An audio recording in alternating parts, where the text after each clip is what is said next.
Hello बच्चों, स्वागत है आपका एक और नए वीडियो में जहां हम डिस्कस करने वाले हैं डी फार्म फर्स्ट ईयर के फार्माकोग्नोसी का सॉल्व पेपर, जो कि हमने कुछ पहले डिस्कस कर लिए हैं। फार्मास्यूटिक्स का, फार्मास्यूटिकल केमिस्ट्री का और सोशल फार्मेसी का हमने सॉल्व पेपर डिस्कस कर लिया है। तो आप लोग वीडियो ये देख सकते हैं हमारी प्लेलिस्ट में। और आज हम डिस्कस करने वाले हैं फार्माकोग्नोसी का पेपर, जो कि पिछले साल आया हुआ था। पिछले साल वाले पेपर पर बेस्ड ये पेपर है और ये 3 पार्ट में बता हुआ है, part A, part B, part C. तो आप लोग हमारे साथ वीडियो में बने रहिए और देखिए हम कैसे सॉल्व कर रहे हैं। आप लोग भी देखिए और हमारे चैनल को सब्सक्राइब करिए। अगर वीडियो अच्छा लगे तो लाइक करिए। और अगर बुक खरीदना है तो उसके बारे में हम बताएंगे ये बुक कहाँ से मिलेगी, जहाँ से हम ये डिस्कस कर रहे हैं। ठीक है, तो हम अब आते हैं अपने क्वेश्चंस पे। पार्ट ए क्वेश्चन है जिसमें हमको 6 क्वेश्चन करने हैं, 5-5 नंबर के क्वेश्चन है। पहला क्वेश्चन है define pharmacognosy, discuss the scope of pharmacognosy. Pharmacognosy को डिफाइन करिए तथा स्कोप बताइए फार्माकोग्नोसी का, कहाँ कहाँ स्कोप है, क्या उसका क्षेत्र में, किस क्षेत्र में हमको डेवलपमेंट, क्या हमको कहाँ जॉब अपॉर्चुनिटी मिलेंगी, क्या हमको लाभ है, तो उसका स्कोप हमें बताना और कोग्नोसी की डिफिनीशन बतानी है। बात करते हैं डिफिनीशन की फार्माकोग्नोसी की। Pharmacognosy is a branch of bioscience dealing with medicinal and related product of crude or a primary type of obtained from plant, animal and mineral origin।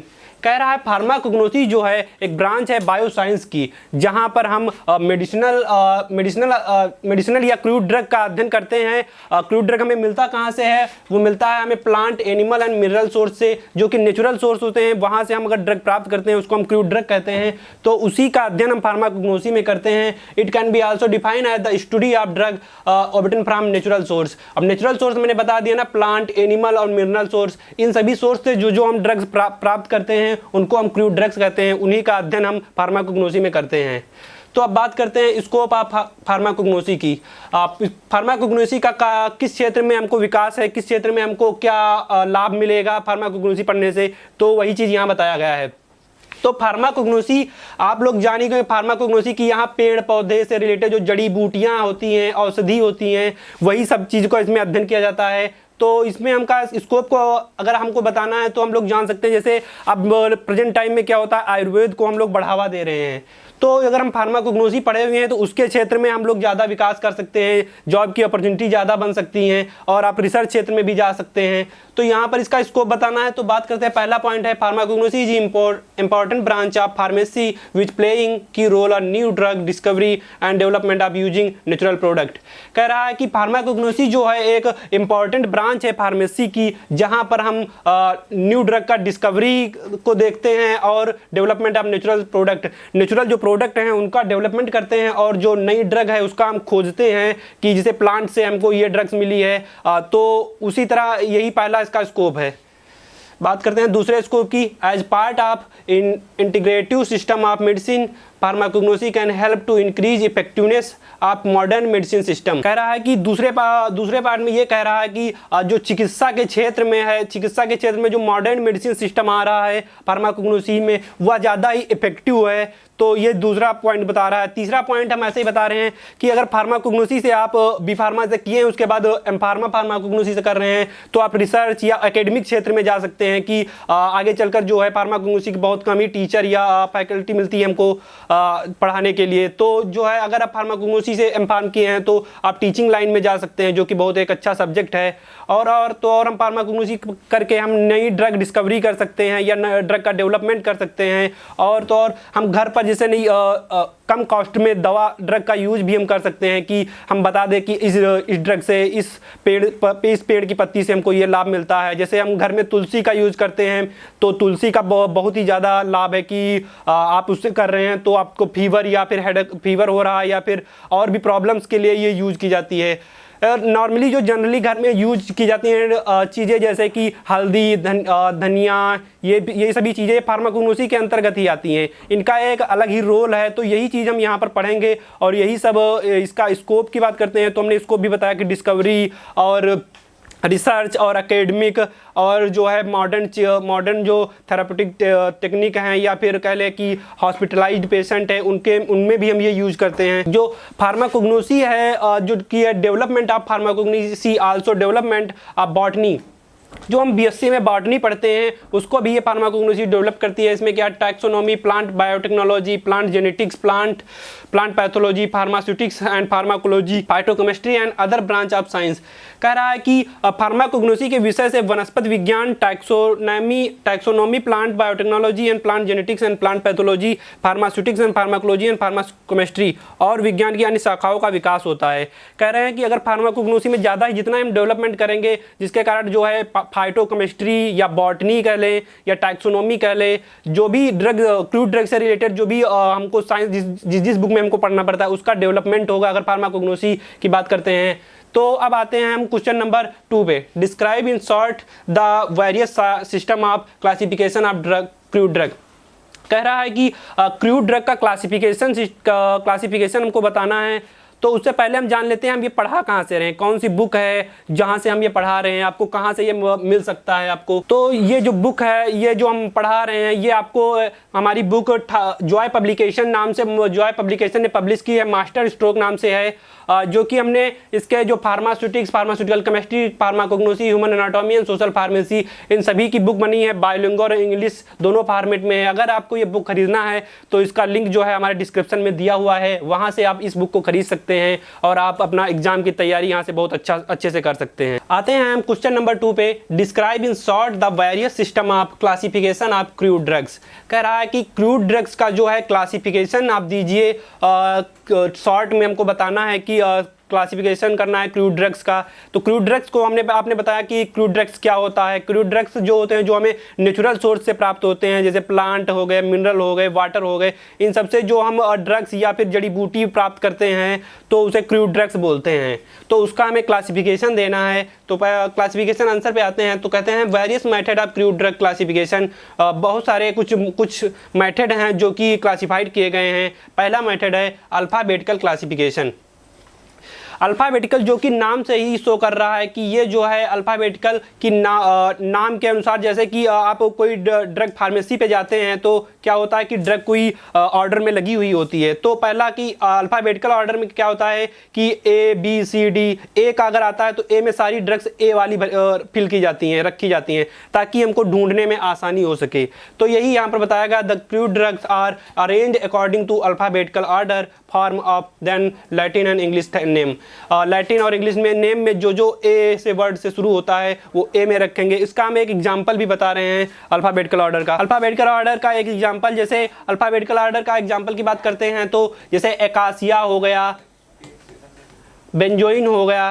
तो ये जब इसका हम कहीं रखते हैं फार्मेसी में तो ये ए वाली रैक में ही हम ए वाले ड्रग रखेंगे, बी वाली रैक में, जिसके कारण हमको आसानी रहेगी ढूंढने में। बात करते हैं दूसरा है मार्फोलॉजिकल क्लासिफिकेशन। मार्फोलॉजिकल क्लासिफिकेशन में क्या होता है, हम जो इसका अरेंजमेंट करते हैं वो जो होता है कि प्लांट पार्ट के, या जो हम नेचुरल सोर्स हैं प्लांट पार्ट या एनिमल या मैरीन, उनके पार्ट के अनुसार जो है हम इसका क्लासिफिकेशन करते हैं। Here the crude drug according to drug part arranged of the plant or animal represented in organized drug or unorganized drug। Organise मतलब और अनऑर्गेनाइज ड्रग, इसका हम जो है आगे डिफिनेशन बताएंगे क्या होता है ऑर्गेनाइज एंड अनऑर्गेनाइज ड्रग। तो उसी के अनुसार इसको जो है क्लासिफिकेशन किया गया है मार्फोलॉजिकल में। तीसरा है केमिकल क्लासिफिकेशन। केमिकल क्लासिफिकेशन में क्या होता है, here the crude drugs divided in different group of according to the chemical nature of their most important constituent. कह रहे हैं कि केमिकल क्लासिफिकेशन में जो है हम ड्रग्स का जो है क्लासिफिकेशन जो करते हैं वो हम बेस्ड ऑन केमिकल नेचर, जो ड्रग्स हम ले रहे हैं उसका केमिकल नेचर कैसा है उस पर हम उस बेस पर हम इसका क्लासिफिकेशन करते हैं। फोर्थ आता है टैक्सोनॉमिकल क्लासिफिकेशन। टैक्सोनॉमिकल क्लासिफिकेशन को हम बायोलॉजिकल क्लासिफिकेशन बोलते हैं। इसको हम लोगों ने 12th में भी पढ़ा था। ये आप लोगों ने नाम जो सुना लग रहा होगा, तो ये हम लोगों ने 12th में पढ़ा हुआ था टैक्सोनॉमिकल क्लासिफिकेशन। इसमें क्या होता था कि जैसे पहले हम लिखते थे किंगडम क्या है, किंगडम, और फिर वो लिखते थे सब किंगडम, फिर लिखते थे फाइलम। इसी तरह जब हम क्लासिफिकेशन करते थे ऑर्डर, स्पीसीज, जो क्लासिफिकेशन करते थे वही इसमें कहा गया कि in this system the drug are arrange according to taxonomical study, the drug arrange according to their phylum, order, family, genus and species. जो कि हमने बताया है कि जो कि ये क्लासिफिकेशन किया जाता है या अरेंज किया जाता है according to phylum, order, family, genus, इस टाइप से इसको हम क्लासिफिकेशन करते हैं या अरेंज करते हैं। फिफ्थ है फार्माकोलॉजिकल क्लासिफिकेशन। फार्माकोलॉजिकल क्लासिफिकेशन में क्या होता है, इसमें crude drug grouped according to pharmacological action and their chief active constituent और थेरापेटिक यूजेज। कह रहे हैं कि फार्माकोलॉजिकल क्लासिफिकेशन में हम ऐसा करते हैं कि इसका हम जो अरेंजमेंट होता है वो फार्माकोलॉजिकल एक्शन या फिर उसमें जो चीफ का एक्टिव कॉन्स्टिट्यूएंट होते हैं या थेरापेटिक यूज होते हैं उस बेस पर हम इसका क्लासिफिकेशन या अरेंजमेंट करते हैं फार्माकोलॉजिकल क्लासिफिकेशन में। 6 नंबर है chemotaxonomical classification. In this system of classification the equal importance is given for taxonomical status and chemical constituent. ये जो है 2 शब्दों से मिलकर बना हुआ है, कीमो, दूसरा है टैक्सोनॉमिकल।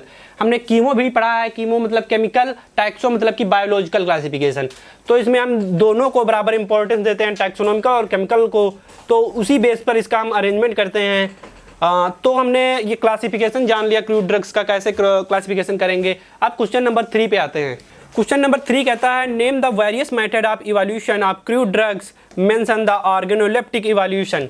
कह रहा है कि इवोल्यूशन जो हम क्रूड ड्रग का करेंगे उनके जो जितने मेथड हैं वो उनके बारे में बताइए, और तो और हमको ऑर्गेनोलेप्टिक जो मेथड है इवोल्यूशन का उसके बारे में हमको शॉर्ट नोट देना है। तो अब हम बात करते हैं पहले तो इवोल्यूशन क्या होता है। बात करते हैं इवोल्यूशन की, पहले हम बात करते हैं इवोल्यूशन की। इवोल्यूशन होता क्या है। अगर किसी हम क्रूड ड्रग का इवोल्यूशन करते हैं तो उसमें क्या हम देखते हैं कि ड्रग कितना प्योर है, कितना शुद्ध है, ये और तो और उसकी क्या क्वालिटी है और कितना प्योरिटी है, और डिटेक्ट करते हैं कि एडल्ट्रेशन तो नहीं उसमें है, कुछ मिलाया तो नहीं है। तो ये चीज़ हम इवोल्यूशन में हम पता करते हैं। तो इवोल्यूशन करने के हमारे 6 मेथड यहाँ पर दिए हुए हैं। पहला है माइक्रोस्कोपिक इवोल्यूशन। बात करते हैं माइक्रोस्कोपिक इवोल्यूशन की। माइक्रोस्कोपिक इवोल्यूशन में होता क्या है कि हम कोई भी क्रूड ड्रग लेते हैं तो उसकी हिस्टोलॉजी करते हैं, मतलब कि टिश्यू प्लांट का या फिर जो भी हम ले रहे हैं क्रूड ड्रग उसका टिश्यू की स्टडी करते हैं। तो इसमें क्या है, ये कहीं भी ये रहा सूक्ष्मदर्शी मूल्यांकन जड़ी बूटियों की प्रारंभिक पहचान के साथ साथ कच्चे या चूड़ वाली जड़ी बूटियों के छोटे छोटे टुकड़ों की पहचान करके और मिलावट के साथ ही विशिष्ट ऊतकों या वो उसके पौधों की पहचान करना ही माइक्रोस्कोपिक इवोल्यूशन में होता है।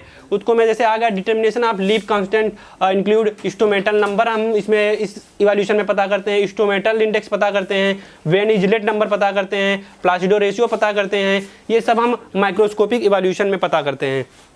दूसरा है फिजिकल इवोल्यूशन, भौतिक मूल्यांकन। फिजिकल इवोल्यूशन की अगर बात करते हैं तो फिजिकल इवोल्यूशन का अगर बात करते हैं तो जो फिजिकल पॉइंट होते हैं, जैसे कि हम उसका मेल्टिंग पॉइंट क्रूड ड्रग का देखते हैं, बॉइलिंग पॉइंट देखते हैं, उसका टेस्ट देखते हैं कैसा टेस्ट है और क्या उसकी स्मेल क्या आ रही है, ये सब हम फिजिकल इवोल्यूशन में देखते हैं। इसमें देखा कुछ पॉइंट दिए गए हैं। मॉइस्चर कंटेंट देखते हैं कि क्रूड ड्रग में कोई मॉइस्चर तो नहीं आ गया है। सॉल्युबिलिटी देखते हैं कि वाटर में है या ऑयल में है कि इसमें सॉल्युबल है। रिफ्रैक्टिव इंडेक्स इसका हम पता करते हैं। विस्कोसिटी पता करते हैं कि कितनी इसकी विस्कोसिटी है। अल्ट्रा वायलेट लाइट भी पता करते हैं, इसका करते हैं। मेल्टिंग पॉइंट जो कि मैंने बोला था, आस्ट वैल्यू भी पता करते हैं और स्पेसिफिक ग्रेविटी पता करते हैं, ऑप्टिकल रोटेशन पता करते हैं। ये फिजिकल इवोल्यूशन में हम इन चीज़ों का पता करते हैं। अब बात करते हैं केमिकल इवोल्यूशन। तीसरा पॉइंट आता है केमिकल इवोल्यूशन। ये एक मेथड है इवोल्यूशन का, केमिकल इवोल्यूशन। इसमें क्या होता है, the chemical evolution include qualitative chemical test, quantitative chemical test और केमिकल एस्से और एंड इंस्ट्रूमेंटल एनालिसिस। इसमें क्या होता है कि केमिकल इवोल्यूशन में हम परफॉर्म करते हैं क्वालिटेटिव केमिकल टेस्ट हम परफॉर्म करते हैं, क्वांटिटेटिव यानी कि क्वालिटी वाले हम जो क्वालिटी के लिए जो केमिकल टेस्ट यूज़ करते हैं वो परफॉर्म करते हैं, क्वांटिटी के लिए जो भी हम केमिकल टेस्ट यूज़ करते हैं और केमिकल एस्से पता करते हैं, और इसको इंस्ट्रूमेंटल एनालिसिस के जरिए भी हम इसका पता करते हैं केमिकल इवोल्यूशन की कि इसमें प्योरिटी है कि नहीं। पूरा इसका हम आइडेंटिफिकेशन या डिटर्मिनेशन करते हैं कि ये केमिकल जो है पूरी तरह से प्योर है कि नहीं। फोर्थ पॉइंट है बायोलॉजिकल इवोल्यूशन। इसमें क्या होता है, इसको हम बोलते हैं जैविक मूल्यांकन।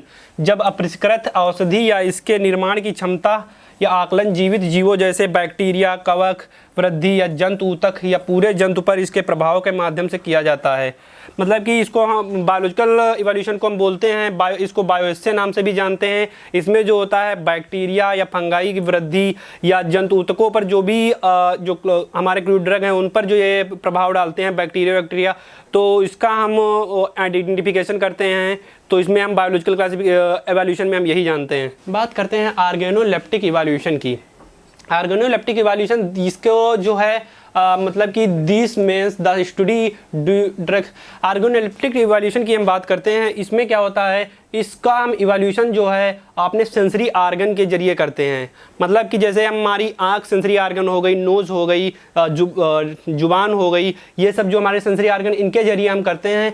तो इसमें क्या होता है, हम क्या करते हैं, आँख से हम देख सकते हैं उसका कलर कैसा है और उसका शेप कैसा है, ठीक है। और टेस्ट कैसे, हम जुबान से हम टेस्ट कर सकते हैं। ऑर्डर जो है हम अपने नोज़ के जरिए हम उसको सूंघ के बता सकते हैं इसका कैसा क्या ऑर्डर है, ठीक है। तो इसमें हम इसी चीज़ का करते हैं। Then it refer to the method of analysis like colour, order, test, size, shape, ये सब चीज़ें हम करते हैं। And special features such as touch, texture, ये सब चीज़ें हम ऑर्गेनोलेप्टिक इवोल्यूशन में करते हैं। तो ठीक है, अब हम ये इसको समझ लिए हैं। क्वेश्चन नंबर 4 पे आते हैं। What are alkaloid, write about the test identification of alkaloid. Alkaloid क्या हैं, पहले एल्कलॉइड को हमको बताना क्या होते हैं, फिर उसमें जो आइडेंटिफिकेशन के जो टेस्ट होते हैं एल्कलॉइड के, उनके बारे में हमको बताना है। तो एल्कलॉइड क्या होते हैं, alkaloid are assembly of natural occurring chemical composite which typically comprise basic nitrogen item. मतलब कि ये जो एल्कलॉइड होते हैं ये हेट्रोसाइक्लिक कंपाउंड होते हैं, केमिकल कंपाउंड होते हैं जो कि नाइट्रोजन रखते हैं। और ये तो एल्कलाई नाम से ही समझ लग रहा है कि ये बेसिक होते हैं, ठीक है। They may also contain some natural और वीकली एसिडिक कंपोनेंट। मतलब कि ये जो होते हैं न्यूट्रल या फिर एसिडिक कंपाउंड जो है अपने पास रखते हैं, यही एल्कलॉइड कहलाते हैं। एल्कलॉइड जो होते हैं प्राकृतिक रूप में पाए जाने वाले रासायनिक सम्मिश्रणों में से एक समूह है जिसमें आमतौर पर मूल नाइट्रोजन परमाणु होते हैं और इसमें कुछ उदासीन या दुर्बल अम्लीय यौगिक भी हो सकते हैं। मगर अगर हम केमिकल स्ट्रक्चर की बात करते हैं, हेट्रोसाइक्लिक कंपाउंड ये होते हैं, मतलब कि ये नाइट्रोजन के द्वारा जुड़े हुए होते हैं। ये जो होते हैं ये तो ये जो हो गया ये आपका एल्कलॉइड का स्ट्रक्चर एक हो गया। तो ये कह रहे हैं एल्कलॉइड अपने जान ले क्या होता है एल्कलॉइड। अब अगर हम आइडेंटिफिकेशन टेस्ट की बात करते हैं एल्कलॉइड के, तो पहला टेस्ट है ड्रैगन ड्रॉप रिएजेंट, दूसरा है वैगनर रिएजेंट, तीसरा है हैगर रिएजेंट, चौथा है freshly prepared aqueous solution of tannic acid और फिफ्थ है saturated aqueous solution of ammonium reineckate. तो पहला है ड्रैगन ड्रॉप। ड्रैगन ड्रॉप में क्या, potassium iodide plus bismuth nitrate के साथ हम क्रिया कराते हैं तो आपका ऑरेंज रेड कलर का प्रेसिपिटेट बनता है। जो इसमें जो रिएजेंट यूज़ करते हैं वो एल्कलॉइड की जो क्रोमेटोग्राफी करते हैं थिन लेयर, उसमें हम एज आ रिएजेंट की तरह या इंडिकेटर की तरह हम यूज़ करते हैं। बात करते हैं वैगनर रिएजेंट की। वैगनर रिएजेंट जो आयोडीन सोल्यूशन का होता है, it give as a brown और रेडिश ब्राउनी कलर। ये जो होता है ब्राउन या रेडिश ब्राउन कलर का प्रेसिपिटेट बनाता है। और तीसरा जो होता है हैगर रिएजेंट की बात करते हैं जो कि saturated solution of picric acid का होता है। It give characteristic crystalline precipitate. ये जो होता है क्रिस्टालिन प्रेसिपिटेट देता है जो कि ये आइडेंटिफाई करता है कि ये एल्कलॉइड है। फोर्थ है freshly prepared aqueous solution of tannic acid. Tannic acid जो 5% वेट बाय वॉल्यूम का बना हुआ होता है। It give a buff coloured precipitate which is soluble in dilute acid or ammonia solution. It give a buff colored precipitate which is soluble in dilute acid and ammonia. ये जो है बफ colour का जो है प्रेसिपिटेट बनाता है जो कि सोल्यूबल होता है एसिड और अमोनिया सोल्यूशन में, ये सोल्यूबल होता है। फिफ्थ की बात करते हैं। फिफ्थ जो टेस्ट है saturated aqueous solution of ammonium reineckate. इसमें क्या होता है, on slightly acidifying the solution with dilute hydrochloric acid pink colour flocculent precipitate is produce. मतलब कि इसमें कहता है कि जो है इस क्रिस्टलन में हाइड्रोक्लोरिक एसिड के साथ अम्लीकृत करने पर ये गुलाबी रंग का जो होते हैं फॉग टाइप में बनाते हैं। इसमें यही इससे हमको पता चलता है कि यहाँ पर एल्कलॉइड इसमें प्रेजेंट है। ठीक, क्वेश्चन नंबर 5 पे आते हैं। Right the biological source, chemical constituent and therapeutic use of any two of the following. कह रहा है क्वेश्चन नंबर 5 कि हमको बायोलॉजिकल सोर्स, केमिकल कॉन्स्टिट्यूएंट और थेरापेटिक यूज बताना है। इन तीन में से दो का हमको बताना है। तो पहला है रावोल्फिया, दूसरा है डिजिटैलिस, तीसरा है क्लो। बात करते हैं रावोल्फिया की। रावोल्फिया को जो है रावोल्फिया और सर्पगंधा इसको हम बोलते हैं। इज एन एवरग्रीन प्लांट है, named after discovered German doctor traveller Leonhard Rauwolf. इसको जो है ये रावोल्फिया को हम सर्पगंधा बोलते हैं। ये एवरग्रीन प्लांट है। इसको जो है जर्मन डॉक्टर और ट्रेवलर लियोनहार्ड रावोल्फ ने इसको खोजा था, उसी के बाद इसका नाम रावोल्फिया पड़ा है। इसका जो बायोलॉजिकल सोर्स है is the dried root of Rauwolfia serpentina Benth belonging to the family Apocynaceae. जो ये फैमिली इसकी एपोसाइनेसी है और इसका scientific name Rauwolfia serpentina Benth है, जो कि ये ड्राइड रूट से हम प्राप्त करते हैं, मतलब कि सूखी जड़ों से। रावोल्फिया सर्पेंटिना की सूखी जड़ों से हम इसको प्राप्त करते हैं, जो कि जिसकी फैमिली एपोसाइनेसी है। बात करते हैं केमिकल कॉन्स्टिट्यूएंट की। केमिकल कौन कौन से केमिकल कॉन्स्टिट्यूएंट होते हैं रावोल्फिया में? रावोल्फिया में 0.7 से 2.4% जो होता है टोटल एल्कोलाइड होता है, एल्कोलाइड बेस होता है, जिसमें कुछ केमिकल कॉन्स्टिट्यूएंट है जैसे कि रिजरपीन, रिसिनामीन और रिसिडीन और रूबिसिडीन।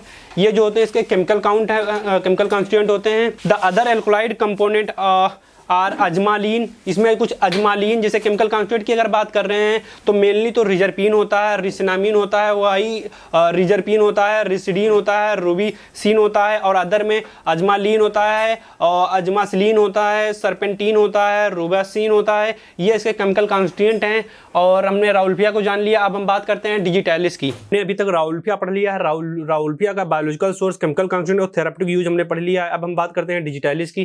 तो डिजिटैलिस जो है the genus digitalis around 20 species, लगभग 20 स्पीसीज से घिरा हुआ है, जो कि हर्बेसियस और बिनिलियल सर्प्स, मतलब कि द्विवर्षीय या 12 मासी झाड़ियों से लगभग बना हुआ। इसको हम फॉक्सग्लो नाम से भी जानते हैं। ठीक, इसकी बायोलॉजिकल सोर्स की अगर बात करते हैं तो डिजिटैलिस हमें dried leaves of digitalis purpurea, जो डिजिटैलिस परप्यूरिया प्लांट होता है उसकी ड्राइड लीव्स से हम इसको प्राप्त करते हैं। और जो है इसकी फैमिली जो है स्क्रोफुलरिएसी इसकी फैमिली है। यही पॉइंट जो है आपको देखने वाले हैं, क्योंकि ये 2 नंबर में भी पूछ सकता है कि डिजिटैलिस का आपका बायोलॉजिकल सोर्स बताना है। तो डिजिटैलिस या dried leaves of digitalis purpurea dried at temperature below 60 degree temperature and after collecting the leaves. ये 60 डिग्री टेम्परेचर पर इन पत्तियों को सुखाया जाता है, ड्राई किया जाता है, उसके बाद ये इसको हम प्राप्त करते हैं। और इसकी फैमिली का नाम स्क्रोफुलरिएसी है। ठीक, अब बात करते हैं केमिकल कॉन्स्टिट्यूएंट की। तो केमिकल कॉन्स्टिट्यूएंट इसमें कौन कौन से होते हैं? Digital contains 0.2 to 0.45 mixture of both primary and secondary cardiac glycoside. कह रहा है कि डिजिटैलिस जो है 0.2 से 0.4% जो मिक्सचर होता है वो कार्डियक ग्लाइकोसाइड का इसमें मिक्सचर होता है। Purpurea glycoside A and B जो होता है इसमें glucogitaloxin are primary glycoside processing and C3 of the glycone linear chain of 3 digitoxose moiety and terminate by glucose. कह रहे हैं अगर केमिकल कांस्टेंट की बात करते हैं हम डिजिटैलिस की, तो इसमें 0.2 से 0.45 मिक्सचर जो होता है प्राइमरी और सेकेंडरी ग्लाइकोसाइड होता है, जिसमें हम ग्लाइकोसाइड ए, ग्लाइकोसाइड बी, इसमें इसी में केमिकल कांस्टेंट होता है, और जिटलॉक्सिन जो होता है एक प्राइमरी ग्लाइकोसाइड होता है जो कि C3 चैन से जुड़ा हुआ होता है, जिसमें जो होता है linear chain of 3 detox moiety जो होता है टर्मिनेट बाय ग्लूकोज के द्वारा इसमें जो डिजिटॉक्स जो मोइटी होता है उसको रिमूव करता है। अब बात करते हैं इसका थेरापेटिक यूज, मतलब कि चिकित्सीय उपयोग इसका क्या है डिजिटैलिस का। तो बात करते हैं चिकित्सीय उपयोग की, तो जो it enhance the contraction force of heart muscles which increase the cardiac output, decrease the heart rate, decrease venous pressure and decrease blood volume. मतलब कि ये कह रहा है कि ये जो है हार्ट की जो मसल्स होती हैं उनके जो कॉन्ट्रैक्शन को बढ़ाता है, जिसके कारण जो है इंक्रीज द कार्डियक आउटपुट जो होता है बढ़ जाता है, decrease the heart size, heart का जो साइज है उसको डिक्रीज कर देता है, डिक्रीज वेनस प्रेशर, जो प्रेशर बनता है उसको डिक्रीज कर देता है, और डिक्रीज ब्लड वॉल्यूम, ब्लड का जो मात्रा है उसको कम कर देता है। It exert an overall cumulative effect in the body दस अंडरगो ग्रेजुअल एलिमिनेशन, मतलब कि यह लगभग पूरे शरीर में संचयी प्रभाव दर्शाता है, अतः यह शरीर में धीरे धीरे निष्कासित होता रहता है। ठीक है, इसका यही एक रोल है। इसके कुछ एग्जाम्पल भी नीचे दिए हुए हैं कि कौन कौन से, जैसे इसके हम आप मार्केट में कौन कौन से नाम से मिलते हैं आपको। डिजिटॉक्सिन इंजेक्शन नाम से मिलता है, लाइनॉक्सिन मिलता है, प्रिपेयर डिजिटालिस मिलता है, डिजिटालिस टिंचर नाम से ये मिलता है। ठीक है, तो ये मेनली जो है यूज होते हैं हार्ट मसल को इन्हेंस करने में, जिसके कारण कार्डियक आउटपुट बढ़ जाता है, एक्सेस हार्ट साइज को डिक्रीज कर देता है, तो उसी में इसका यूज होता है। अब बात करते हैं क्लो की। क्लो पूछा गया, क्लो मतलब हो गया आप लौंग, जो कि आप रेगुलरली घर में यूज करते हैं। लौंग मतलब कि दांतों में दर्द होता है तो कहते हैं नीचे दांतों के नीचे रख लो तो जो दर्द कम हो जाता है। और जैसे कुछ खाने के कुछ खाना बनाते हैं तो उसमें भी कहीं कहीं मसालों में लौंग पड़ता है, तो वही इसका लौंग का पूछा गया कि कहाँ से आप बायोलॉजिकल सोर्स इसका बताइए और इसके केमिकल कॉन्स्टिट्यूएंट कौन कौन से हैं वो हमें बताने हैं। अगर हम लौंग की बात करते हैं, the European pink coloured birds of clove are found in every green clove tree. मतलब कि कह रहा है कि जो लौंग की जो बंद गुलाबी रंग की जो कलियां हैं ये सदाबहार लौंग के वृक्षों में पाई जाती हैं, मतलब कि ये सभी सीजन्स में आपको मिलती हैं। अन्य मसालों की तरह ये साल भर उपलब्ध रहते हैं, मतलब कि ये एक मसालों की तरह हमने बताया ना कि खाने में मसालों की तरह की ये सुगंध देने के लिए ही यूज होते हैं, तो ऐसे ही ये सालों साल मतलब कि आपको मार्केट में मिलेंगे। Clove are known to provide warm sweet and aromatic taste. Clove को हम किस लिए जानते हैं, एक गर्म और मीठा और सुगंधित स्वाद प्रदान करने के लिए भी हम जानते हैं। अगर बायोलॉजिकल सोर्स की बात करते हैं, मतलब कि जैविक स्रोत कहाँ से हम क्लो को प्राप्त करते हैं, तो clove is the dried flower buds of Eugenia caryophyllus. ठीक, तो बात करते हैं यहाँ कि क्लो कहाँ से प्राप्त होता है। क्लो जो होता है हमें जो यूजीनिया क्रायोफाइलस का ड्राइड फ्लावर होता है, जो कि फ्लावर होता है उसको सुखाया जाता है, flower buds, dried flower buds को सुखा के उससे हम प्राप्त करते हैं क्लो। तो इसकी फैमिली जो होती है मेट्रेसी फैमिली इसकी होती है और इसका बायोलॉजिकल नेम यूजीनिया क्रायोफाइलस है। ठीक, तो बायोलॉजिकल सोर्स हमने जान लिया। केमिकल कांस्टेंट की बात करते हैं वो क्लो की, तो क्लो जो होता है कंटेंस रखता है वोलेटाइल ऑयल 15 से 20% जो होता है वोलेटाइल ऑयल रखता है। क्लो जो 15 से 20% का वोलेटाइल ऑयल रखता है, टाइनिन 10 से 31% रहता है, और जो है in the form of glutamic acid इसके फॉर्म में रखता है। ये रेजिन और क्रोमेन भी इसमें पाए जाते हैं। ठीक, और बात करते हैं 70 से 90% इसमें यूजेनॉल एसीटेट या caryophyllene trace amount of the ester ketone and alcohol are present in the volatile oil of the clove. वो क्लो का जो वोलेटाइल होता है इसमें एल्कोहल, कीटोन और एस्टर कुछ अमाउंट में पाए जाते हैं, बाकी इसमें 70 से 90% यूजेनॉल और इजेनॉल एसीटेट या क्रायोफाइलिन केमिकल कॉन्स्टिट्यूएंट पाए जाते हैं। अब बात करते हैं हम थेरापेटिक यूज, मतलब कि हम अब चिकित्सीय उपयोग की बात करते हैं क्लो की। क्लो के थेरापेटिक यूज या चिकित्सीय उपयोग की बात करते हैं। Clove is used as an antiseptic की तरह हम यूज करते हैं, स्टिमुलेंट, कार्मिनेटिव और एरोमेटिक एंड फ्लेवरिंग एजेंट। मतलब कि हम क्लो को कैसे कैसे यूज करते हैं, एंटीसेप्टिक की तरह हम यूज कर सकते हैं, स्टिमुलेंट की तरह यूज होते हैं, कार्मिनेटिव की तरह यूज करते हैं, एरोमेटिक एंड फ्लेवरिंग एजेंट मतलब कि हम खानों में यूज करते हैं एज अ फ्लेवरिंग एजेंट की तरह। और बात करते हैं दूसरा यूज है, it is also use in anodyne antiemetics. Anodyne या एंटीएमेटिक्स मतलब कि जो उल्टी आती है उसके लिए जो हम 2 ड्रग्स यूज करते हैं, तो उसमें हम क्लो भी यूज करते हैं जिसके कारण हमको उल्टी रुक जाती है। और dentist use clove oil oral anaesthetic and disinfectant the root of canal. बात करते हैं दूसरा यूज इसका क्या है। क्लो जो यूज होता है एनोडीन और एंटीएमेटिक्स की तरह यूज होते हैं। एंटीएमेटिक्स तो आप लोग जानते होंगे, जो उल्टी या वोमिटिंग्स को जो होता है रोकते हैं, तो उस तरह भी हम यूज कर सकते हैं। और डेंटिस्ट जो होते हैं क्लो ऑयल का यूज करते हैं एज एन ओरल एनेस्थेटिक की तरह हम यूज करते हैं, कि वहाँ का एरिया को जो होता है बिल्कुल सुन्न या फिर बिल्कुल निष्क्रिय कर देते हैं, जिससे आपको पेन नहीं होता है। बात करते हैं question number 60, discuss in brief the role of medicinal plant in national economy. तो कह रहा है राष्ट्रीय अर्थव्यवस्था में औषधि पादपों की भूमिका का उल्लेख कीजिए। मतलब कि हमारे यहाँ जो प्लांट्स उगते हैं, मेडिसिनल प्लांट उगते हैं, उनका नेशनल इकोनॉमी मतलब कि हमारे देश की इकोनॉमी पर क्या फर्क पड़ता है, तो उन मेडिसिनल प्लांट का रोल बताओ, जिससे हमारे देश को क्या फायदा मिलता है, क्या ही इकोनॉमी कितना बढ़ता है। तो इस चीज़ का हमें डिस्कस करना है इसमें।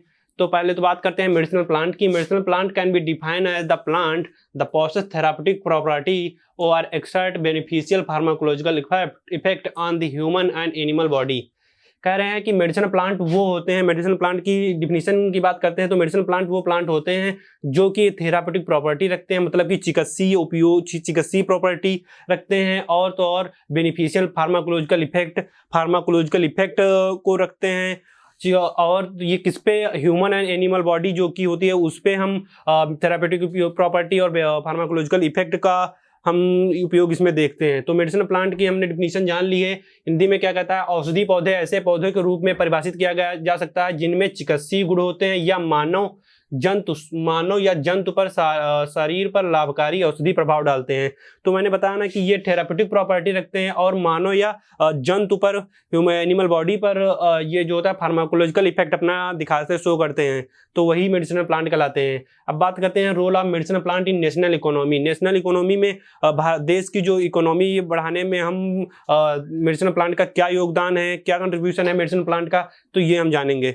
तो कह रहा है कि हमको पहले बताना है मेडिसिनल प्लांट की क्या रोल है जो भारत या फिर हमारे देश का इकोनॉमी बढ़ाने में मदद करता है।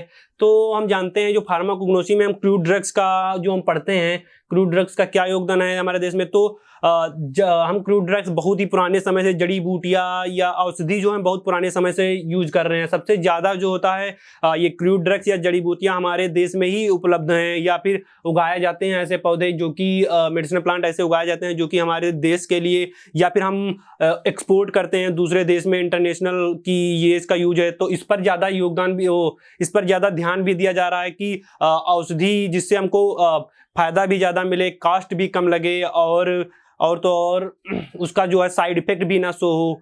तो यही चीज़ यहाँ पर बताया गया है कि India is one of the few country where almost all known medicinal plant can be cultivated in some part of the country.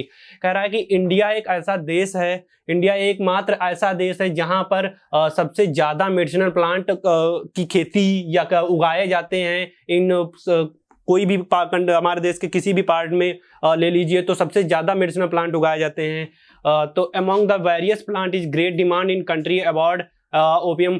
तो इसमें कुछ प्लांट्स का हमने एग्जांपल भी दिया हुआ है जो जिसकी ज़्यादा डिमांड रहती है, जैसे opium poppy, tropane alkaloid bearing plant, sapogenic bearing, yam, senna, psyllium, husk, seeds and cinchona and ipecac. तो ये जो प्लांट है इंटरनेशनल में भी इसकी ज़्यादा डिमांड है कि ये हमको प्लांट चाहिए, तो ये हमारे देश में बहुत ही ज़्यादा उगाए जाते हैं जिससे जो हम इंटरनेशनल में एक्सपोर्ट करके हम अपने देश की इकोनॉमी को बढ़ा सकते हैं। तो ये पहला पॉइंट हुआ। तो दूसरे पॉइंट पे आते हैं। दूसरा पॉइंट कहता है the ancient India system of medicine is predominantly a plant based materia medica making use of the most of our native plants। कह रहा है कि जो एनिसेंट इंडिया है, एनिसेंट मतलब कि प्राचीन भारत जो है वो जो है प्लांट के मटेरिया मेडिका पर, जो प्लांट से जो हमको ड्रग प्राप्त होती हैं और उसको मटेरिया मेडिका एक बुक है, उसमें जो होता है उसमें हमने उसके यूजेज या उसका केमिकल कंटेंट वो सब लिखा हुआ है। तो उसी प्लांट पर ही बेस्ड थी। प्राचीन जो भारत था वो प्लांट से जो हमको फायदा मिलता था, उसके जो क्रूड ड्रग या औषधि जड़ी बूटी की बात करते हैं तो उन्हीं पर बेस्ड थी। अगर कोई बीमार होता था तो जड़ी बूटी या औषधि का भी उपयोग किया जाता था। तो यहाँ पर यही चीज बताया गया है, ISM offer most appropriate first line therapy against many disease. ये कहता है कि जो इंडिया सिस्टम है, एनिसेंट इंडिया सिस्टम है, उन्होंने कहा कि जो मैनी डिजीज जैसे कि jaundice, bronchial asthma, rheumatitis arthritis and diabetes, इनके लिए जो फर्स्ट लाइन में थेरेपी जो है वो हमको क्रूड ड्रग्स यानी कि जड़ी बूटियों से ही मिलती थी प्राचीन समय में। India has about 2000 species medicinal plant and vast geographical area with high production potential varied agro climatical condition. मतलब कि भारत में जो औषधि पौधों का लगभग 2000 से ज़्यादा स्पीसीज हैं मेडिसिनल प्लांट की, और तो और इनके उच्च उत्पादन क्षमता वाले विशाल भौगोलिक क्षेत्र में विभिन्न कृषि जलवायु परिस्थितियां हैं। मतलब कि जो हमारे देश में बहुत से जियोग्राफिकल एरिया हैं जो कि ज़्यादा से ज़्यादा प्रोडक्शन करती है इन क्रूड्स ड्रग का। तो वो तीसरा पॉइंट में यही बताया कि हमारे यहाँ 2000 से ज़्यादा स्पीसीज हैं प्लांट्स की, मेडिसिनल प्लांट की, जो कि बहुत ही ज़्यादा लाभकारी या फिर स्वास्थ्य के लिए बहुत ही सही रहती हैं। और जो है बहुत ज़्यादा प्रोडक्शन, कुछ एरिया हैं, जियोग्राफिकल एरिया हैं, वहाँ पर इनका सबसे ज़्यादा प्रोडक्शन होता है। बात करते हैं फोर्थ पॉइंट की, India is already a major exporter of medicinal plant. भारत पहले से ही औषधि पौधों का प्रमुख निर्यातक है या एक्सपोर्टर है, कि हमने बहुत सी क्रूड ड्रग्स के प्लांट्स जो हैं तो हमने निर्यात किए हैं, जिससे हमारी इकोनॉमी को फायदा मिले। It is estimated that 86 crore worth of the raw material and drugs from medicinal plant are exported from India. मतलब कि भारत में औषधि पौधों को कच्चे माल तथा दवाओं का लगभग 86 करोड़ रुपए निर्यात किया जाता है। मतलब कि हमको पहले से ही हमने 86 करोड़ का हमने पहले से ही मटेरियल या ड्रग्स हमने क्रूड प्लांट्स एक्सपोर्ट किए हैं, जिससे हमारे देश को बहुत ही इकोनॉमी में बहुत ही फायदा मिलता है। फिफ्थ पॉइंट है production and marketing of quality seed of high yielding variety. मतलब कि कह रहा है कि उच्च उपज देने वाली किस्मों के गुणवत्तापूर्ण बीजों का उत्पादन और मार्केटिंग करता है। कहता है कि जो हमारे पास ज़्यादा जो उगते हैं या फिर ज़्यादा उपज जिनकी होती है, उनकी क्वालिटी, उनकी सीड में क्वालिटी और मार्केटिंग प्रोडक्शन करते हैं। तो सिक्स्थ पॉइंट कह रहा है कि कृषि उद्योग के रूप में बड़े पैमाने पर खेती जो है सूखे पौधों के हिस्सों का राष्ट्रीय अंतर्राष्ट्रीय बाजारों में मार्केटिंग या मार्केट नेट स्थापित करने जैसे उद्यम शुरू किए जा सकते हैं। कह रहा है कि जो ये कृषि उद्योग की बात करते हैं तो कृषि उद्योग में जो बड़े पैमाने पर खेती हो रही है सूखे पौधों के हिस्सों में, यानी कि कच्ची दवाओं जो रॉ मटेरियल होता है उनका नेशनल या इंटरनेशनल में मार्केटिंग और अपना एक नेट स्थापित कर सकते हैं, मार्केट नेट स्थापित कर सकते हैं। तो ये 6 पॉइंट कह रहा है। 7वां पॉइंट है पौधों के विशिष्ट भागों में की ग्रेडिंग में शनाए की पत्तियां, सुगंधा की जड़ें, सफेद मूसली, लंबी काली मिर्च आदि शामिल हैं। विशिष्ट भागों की ग्रेडिंग मतलब कि बात करते हैं हम ग्रेडिंग की, जो कि स्पेसिफिक प्लांट में जो हम ग्रेडिंग करते हैं तो उसमें कुछ पौधे हैं जैसे अश्वगंधा की जड़ें, सफ़ेद मूसली या लंबी काली मिर्च आदि शामिल हैं। तो इनका जो है हम एक्सपोर्ट करते हैं, जब इंटरनेशनल में दूसरे देशों में एक्सपोर्ट करते हैं तो हमको अच्छे दाम या फिर अच्छा रेट मिलता है, जिसके कारण हमारे देश की इकोनॉमी को बहुत ही अच्छा फ़ायदा या हमको इफेक्ट दिखता है इकोनॉमी बढ़ने के लिए। ठीक है, तो हमने इस क्वेश्चन को जान लिया नेशनल इकोनॉमी पर क्या इफेक्ट पड़ता है तो मेडिसिनल प्लांट का। ठीक है, अब आते हैं नेक्स्ट क्वेश्चन पे आते हैं। कह रहा है क्वेश्चन नंबर 7 कि आप जो है बेसिक प्रिंसिपल दीजिए आयुर्वेदिक सिस्टम, मेडिसिन सिस्टम का और होम्योपैथिक सिस्टम का। आयुर्वेदिक को आप लोगों ने सुना है या फिर समझा है कि आयुर्वेदिक जो हमारे यहाँ बहुत पुराने समय से आयुर्वेदिक सिस्टम चल रहा है, और अब इस समय प्रेजेंट टाइम में जो है आयुर्वेदिक को बहुत ज़्यादा बढ़ावा दिया जा रहा है, जो कि रामदेव बाबा जो हैं जो इस समय इसका प्रचार बहुत ज़्यादा करते हैं आयुर्वेदिक का, और उनका खुद का प्लांट है, मैन्युफैक्चरिंग और मार्केटिंग दोनों प्लांट उनके पास हैं। तो कह रहा है कि बेसिक प्रिंसिपल दीजिए आयुर्वेदिक मेडिसिन सिस्टम का और होम्योपैथिक सिस्टम का। बात करते हैं basic principle of Ayurvedic system की। तो पहला इसका है त्रिगुणाज मतलब कि जो 3 मौलिक सार्वभौमिक ऊर्जाएं हैं, जैसे कि सत्व, राजस एंड तमस, ये जो होते हैं 3 गुण होते हैं इसके।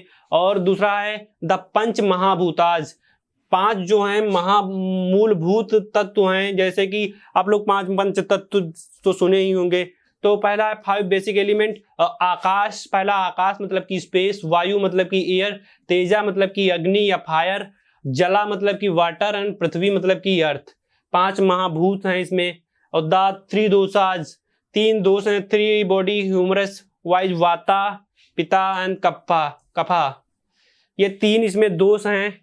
और चौथा गया है 10 सेप्टा धातुज। 10 सेप्टा धातुज कौन कौन सी हैं? 7 टाइप ऑफ बॉडी टिश्यू, रसा धातु मतलब कि फ्लूइड वाली धातु, रक्ता मतलब कि ब्लड धातु, ममजा धातु, मेदा मतलब कि फैट धातु, अस्थि धातु, मज्जा धातु एंड शुक्रा धातु। ये 7 धातु हैं।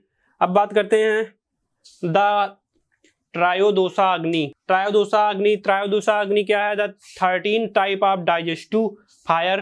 कह रहा है कि जो हमारे बॉडी में 13 तरह की डाइजेस्टिव फायर होती हैं। जठर अग्नि मतलब कि गैस्ट्रिक फायर, सेप्टा दत्ताग्नि, पैनक्रियाज भूताग्नि, कुछ यहाँ पर दी हुई हैं, बाकी हम आप लोगों के और आगे बताएंगे। और कुछ मूल मलाज दिए हुए हैं। लास्ट है 3 मलाज, 3 टाइप ऑफ बॉडी वेस्ट। पुरीशा मतलब फेस, मूत्रा मतलब यूरिन, स्वेदा मतलब स्वेट। ये आयुर्वेदिक मेडिसिन सिस्टम के प्रिंसिपल हैं, जो कि इन पर हम पहले इनके सिम्टम्स को देखते हैं, या इन चीज़ों को हम पहले देखते हैं। इन पर जब इनको देखते हैं तब हम किसी पेशेंट का ट्रीट करते हैं। तो ये इन प्रिंसिपल्स हुए हैं। अब हम बात करते हैं basic principle of homeopathic system of medicine. यहाँ पूछा गया था होम्योपैथिक सिस्टम का आप मेडिसिन का प्रिंसिपल बताइए। तो होम्योपैथिक सिस्टम भी आप लोग जो सुने होंगे, क्योंकि आपके मार्केट में कहीं ना कहीं होम्योपैथिक क्लिनिक खुला हुआ है या होम्योपैथिक मेडिकल स्टोर खुला है, तो वहाँ से भी आप दवा लेते हैं, वो भी फायदेमंद रहती है। तो उसी का हम प्रिंसिपल जानते हैं क्या है। पहला प्रिंसिपल है सिमिलिया सिमिलिबस करेंटर, मतलब कि लाइक क्योर लाइक।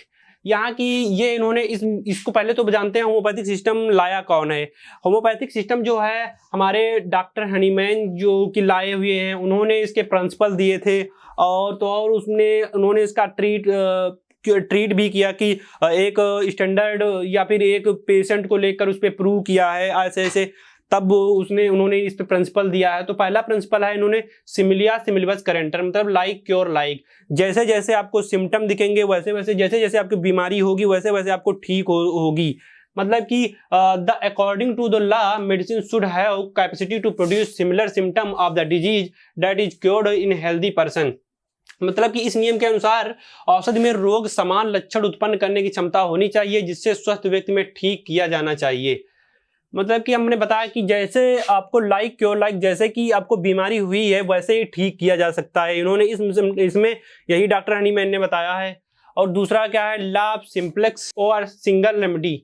मतलब कि दूसरा जो इन्होंने प्रिंसिपल बताया है कि लाभ सिंप्लेक्स और सिंगल रेमेडी, कि इस नियम के अनुसार उन्होंने कहा कि ड्रग जो है आप बीमारी के समय एक ही ड्रग लीजिए, कि कुछ ना कि क्या कहते हैं कि 2 ड्रग जब लेते हैं तो क्या होता है कि हम दोनों ड्रग का अपना इफेक्ट नहीं जान पाते हैं, किस ड्रग का क्या इफेक्ट है। और उसमें और जो अब 2 ड्रग मिलने तो सिनर्जिक इफेक्ट भी दिख जाता है। तो यहाँ पर इन्होंने कहा कि the law simplex of single remedy is the second cardinal principle of homeopathy. मतलब कि ये एक दूसरा कार्डिनल प्रिंसिपल है होम्योपैथी का, जिसमें कहा है कि एक डोज लीजिए रेमेडी का, state in only single remedy बोला है। अगर आप 2 ले रहे हैं तो वही सिनर्जिक इफेक्ट देगा, जिससे आपको पता नहीं चलेगा कि एक ड्रग का क्या इफेक्ट है। तो इन्होंने यही कहा है, पहले तो आप सिंगल डोज लीजिए, 1 डोज लीजिए, तभी आपको पता चलेगा। तीसरा लॉ इन्होंने दिया था law minimum dose. According to this law, single remedy is to be given in the least potency and repetition. The law has advantage like avoiding undue medicinal aggravation, no risk, side effect, and the toxic effect of the patient very low. मतलब कि इन्होंने कहा है कि जो तीसरा law है, इन्होंने कहा लॉ मिनिमम डोज, मतलब कि आप कम से कम डोज दीजिए, मतलब कि कम से कम पोटेंसी या कम से कम डोज दीजिए, ताकि जो है पेशेंट जो है उसको कोई ना साइड इफेक्ट दिखे, ना ही कोई टॉक्सिक इफेक्ट आए। और जो लो डोज देंगे तो आपका टोलरेट बॉडी नहीं करेगी, धीरे धीरे आप लो बढ़ा सकते हैं, डोजेज बढ़ा सकते हैं। तो पहले इन्होंने कहा है कि बहुत ही कम डोज में आप दवा को दीजिए, और एटलीस्ट कहा यहाँ पर हिंदी में समझते, इस नियम के अनुसार कम से कम क्षमता और बार बार एक ही उपाय करना होता है। इन्होंने कहा ना कि हमने बताया कि स्मॉल डोज दीजिए और एक ही उपाय बार बार उपयोग करने का ये निर्देश देता है, तीसरा वाला। फोर्थ इन्होंने दिया डॉक्ट्राइन ऑफ ड्रग प्रूविंग। इन्होंने कहा है कि डॉक्टर हनीमैन द्वारा 99 दवाओं को सिद्ध किया था, और उन्होंने मटेरिया मेडिका पूरा में इनको साबित होने का दर्ज किया था, जिसका पहला खंड 1811 और अंतिम खंड 1827 में प्रकाशित हुआ। इन्होंने डॉक्ट्राइन ऑफ ड्रग प्रूविंग में इन्होंने ये बताया कि पहले तो हमने पेशेंट पर ये ड्रग अप्लाई किए हैं, तो उसका फायदा या ट्रीट हुए हैं या क्योर हो गए हैं पेशेंट, तो उन्होंने उसके साक्ष्य सहित एक मटेरिया मेडिका में इन्होंने इसका साक्ष्य दिया है, जो कि फर्स्ट वॉल्यूम जो है 1811 ईस्वी में और लास्ट वाला 1827 ईस्वी में पब्लिश या प्रकाशित किया गया। फिफ्थ प्रिंसिपल इन्होंने दिया doctrine of chronic disease. Doctrine of chronic disease में डॉक्टर हनीमैन ने जो है क्या बताया है, ये हम आपको बताते हैं। इन्होंने ये बताया कि 12 साल तक इन्होंने स्टडी किया है क्रोनिक डिजीज पर, या फिर कहले एक पेशेंट नहीं कई पेशेंट पर, तो इन्होंने उनको ड्रग दिया, तो उन्होंने क्या 12 साल तक दिया, तो फिर उन्होंने कुछ समय बाद देखा है कि उनको वही सिम्टम फिर से दिखने लगे, या पूरी तरह से पेशेंट जो है सेटिस्फाई नहीं हुए हैं कि हम क्योर नहीं है, वही सिम्टम उनको फिर से नजर आने लगे हैं। तब इन्होंने पुरानी बीमारियों के लिए एक थ्योरी दी या एक प्रिंसिपल दिया है कि उन्होंने बताया कि ये जो लक्षण है या बीमारी हैं ये मियामस या कुछ प्रदूषणकारी कारक के द्वारा होते हैं। तो फिफ्थ प्रिंसिपल ये हुआ। वाइटल फोर्स की बात करते हैं तो वाइटल फोर्स होम्योपैथी के लिए महत्वपूर्ण शक्ति अद्वितीय है, और कहा जाता है कि इसमें आध्यात्मिक मतलब स्पिरिचुअल, निरंकुश, स्वचलिता, गतिशील और गैर बुद्धिमानी गुण होते हैं, जो कि स्वास्थ्य और बीमारी के दौरान या मानव के शरीर को अनुप्रमाणित करते हैं। कह रहा है कि कुछ ये जो फैक्टर हैं जो कि आपके बीमार होने का कारण बनते हैं, जैसे स्पिरिचुअल या फिर कह ले कि डिप्रेस रहना या फिर बुद्धिमानी ना गैर बुद्धिमानी होना गुण जो होता है, तो ये सब जो होते हैं कुछ फैक्टर होते हैं जो कि बीमार रहने के कारण बनते हैं। लास्ट है आपका डॉक्ट्राइन ऑफ ड्रग डायनामिजेशन, मतलब कि इसमें जो है ये लास्ट है, इन्होंने ये बताया था कि also known as doctrine of drug potentialisation, मतलब कि ड्रग की पोटेंसी बढ़ाने के लिए ये वाला प्रिंसिपल दिया गया था। इसमें क्या होता है, फाउंड ओनली होम्योपैथी, ये केवल होम्योपैथी में होता है कि ये पोटेंसी इससे बढ़ती है इस मेथड से। कह रहे हैं कि जैसे कोई ड्रग लिए हैं हम, तो उसको डायनामिक मतलब कि डायनामाइजेशन मतलब कि उसको हम जैसे ट्राइचुरेट कर रहे हैं तो उसकी पोटेंसी बढ़ेगी, उसको हम अगर डाइल्यूट कर रहे हैं तो उसकी पोटेंसी बढ़ेगी। तो इन्होंने यही बताया है इसमें सेवंथ प्रिंसिपल में कि कुछ इसके मेथड डायनामाइजेशन के, जैसे ट्राइचुरेशन, डाइल्यूशन करना या कंसंट्रेशन करना, ये सब इसके मेथड हैं जिससे हम इसके ड्रग की पोटेंसी को बढ़ा सकते हैं। ये केवल होम्योपैथी में ही उपलब्ध है। अब आते हैं हम पार्ट बी पे। पार्ट बी में हमको 10 क्वेश्चन करने हैं जो कि 3-3 नंबर के हैं। तो इन्होंने कहा कि फार्माकोग्नोसी की प्रेजेंट टाइम में क्या स्थिति है उसको बताना है। तो ये कह रहा है कि जो फार्माकोग्नोसी है इस समय फिजिकल या केमिकल, बायोकेमिकल या बायोलॉजिकल एस्पेक्ट में जो मेडिसिनल का ड्रग यूज है जो कि बहुत ही ज़्यादा है, कि जैसे कि दवाओं से क्रूड कुछ नशीली दवाएं भी मिलती है, जैसे ओपियम हो गया, उससे हमको नशीली दवाओं का प्रयोग भी ज़्यादा हो रहा है। तो इसमें जो है इसमें इन्हीं नई दवा और कुछ नई दवाओं का अध्ययन भी किया जा रहा है या उनकी डिस्कवरी भी की जा रही है। तो इसमें यही पहले स्थिति इस समय यही है, पहला पॉइंट यही बोल रहा है। दूसरा पॉइंट उन्होंने कहा, दूसरे पॉइंट में कहा है कि फार्माकोग्नोसी 19वीं और 20वीं शताब्दी में जो है वनस्पति या जड़ी बूटियों का उपयोग जो बहुत ज़्यादा होने लगा है, कि जिससे हमको इसमें हमने बताना कि इसके फ़ायदे ज़्यादा हैं, कि इसमें कास्ट कम लगती है और उपयोग फ़ायदा इसका ज़्यादा होता है। तो वही चीज़ यहाँ बताया कि ज़्यादा से ज़्यादा इनका उपयोग किया जा रहा है। फिर तीसरा पॉइंट है, फार्माकोग्नोसी ने प्राकृतिक दवा की खोज, लक्षण, वर्णन तथा निर्माण और मानकीकरण के महत्वपूर्ण भूमिका निभाई है। कि इन्होंने कहा है कि जो फार्माकोग्नोसी में प्राकृतिक मतलब कि नेचुरल ड्रग हम प्राप्त बनाते हैं कि क्रूड ड्रग से प्राप्त करके, तो इन्होंने कहा कि ज़्यादा से ज़्यादा खोज, लक्षण और वर्णन, निर्माण और मानकीकरण मतलब कि प्रोडक्शन और मैन्युफैक्चरिंग, इन सब पहलुओं पर बहुत ही भूमिका निभाई है। फोर्थ पॉइंट में इन्होंने कहा कि जो फार्माकोग्नोसी का जो सीमा है एक व्यापक है, मतलब कि हम जितना इसके बारे में पढ़ेंगे उतना बढ़ता जाएगा, कि क्योंकि इतने सारे प्लांट्स हैं तो उनका अगर हम अध्ययन करने लगेंगे तो उनका कुछ ना कुछ फ़ायदा यूजफुल भी होंगे हमारे स्वास्थ्य के लिए। तो वही कहा है कि इनमें कच्ची दवाओं, औषधि मतलब कि रॉ मटेरियल या उससे जो उत्पाद निकल रहे हैं जैसे कि एंटीबायोटिक्स, एलर्जन और विटामिन्स, ये सब जो होते हैं और कीटनाशक, इन सभी का जो है वैज्ञानिक अध्ययन जो है शामिल किया गया है। तो यही सब इन्होंने बताया कि जितना हम पढ़ेंगे तो इनमें एक से एक एजेंट मिलेंगे जो कि हमारे स्वास्थ्य के लिए बहुत ही फायदेमंद हैं। यही चीज यहाँ पर बताया गया है। सिक्स्थ पॉइंट उन्होंने कहा है, active constituent from naturally occurring drug have lead rapid development of pharmacognosy and phytochemistry. कि इन्होंने ये बताया है कि जो एक्टिव कॉन्स्टिट्यूएंट होते हैं नेचुरली ओकरिंग ड्रग में जो होते हैं, रैपिड डेवलपमेंट किया जा रहा है उनका इन फार्माकोग्नोसी एंड फाइटोकेमिस्ट्री में। यही चीज उन्होंने बताया। सेवंथ पॉइंट में उन्होंने बताया कि वर्तमान परिदृश्य में संरचना निर्धारण तथा फार्माकोलॉजिकल स्क्रीनिंग जैसी अत्याधुनिक सुविधाएं उपलब्ध की जा रही हैं। ज़्यादा से ज़्यादा जो है स्क्रीनिंग मतलब कि डायग्नोसिस या फिर फार्माकोलॉजिकल इफेक्ट जो शो हो रहा है इसके स्क्रीनिंग के लिए ज़्यादा से ज़्यादा सुविधाएं उपलब्ध की जा रही हैं। और लास्ट उन्होंने बताया है कि रसायन विज्ञान जैसे फार्माकोलॉजिकल के क्षेत्र में तेजी से विकास फार्माकोग्नोसी की प्रगति के समर्थन हुआ है। कह रहा है कि जो केमिकल या बायोकेमिस्ट्री है या फार्माकोलॉजी है, फार्मास्यूटिकल केमिस्ट्री है, उसका विकास जो है फार्माकोग्नोसी के जरिए ही संभव है। अब आते हैं सेकंड क्वेश्चन पे, what is adulteration, describe in brief about the adulteration of crude drug with example. कह रहा है कि एडल्ट्रेशन क्या है पहले उसको बताओ, फिर describe in brief about adulteration of crude drug with example. हमको फिर उसको ब्रीफ में बताना है कि कैसे कैसे एडल्ट्रेशन होता है क्रूड ड्रग का विद एग्जांपल के साथ में। ड्रग एडल्ट्रेशन की अगर हम बात करते हैं तो हमने आपको ड्रग एडल्ट्रेशन पहले भी एक बार बताया कि एडल्ट्रेशन क्या होता है, कि जैसे कि हम कोई भी दवा ले रहे हैं, कोई भी दवा मतलब नहीं, जैसे कि कोई भी घर की चीज ले रहे हैं, क्रूड ड्रग्स ले रहे हैं, जैसे हमने कोरिएंडर का पाउडर ले लिया तो वो ब्राउन कलर का होता है, तो उसी कलर का हमने मार्केट में क्या करते हैं उसी कलर का जो होता है या उसी क्वांटिटी उसी साइज का उसमें और मिक्स कर देते हैं जिससे उसकी क्वांटिटी बढ़ जाती है।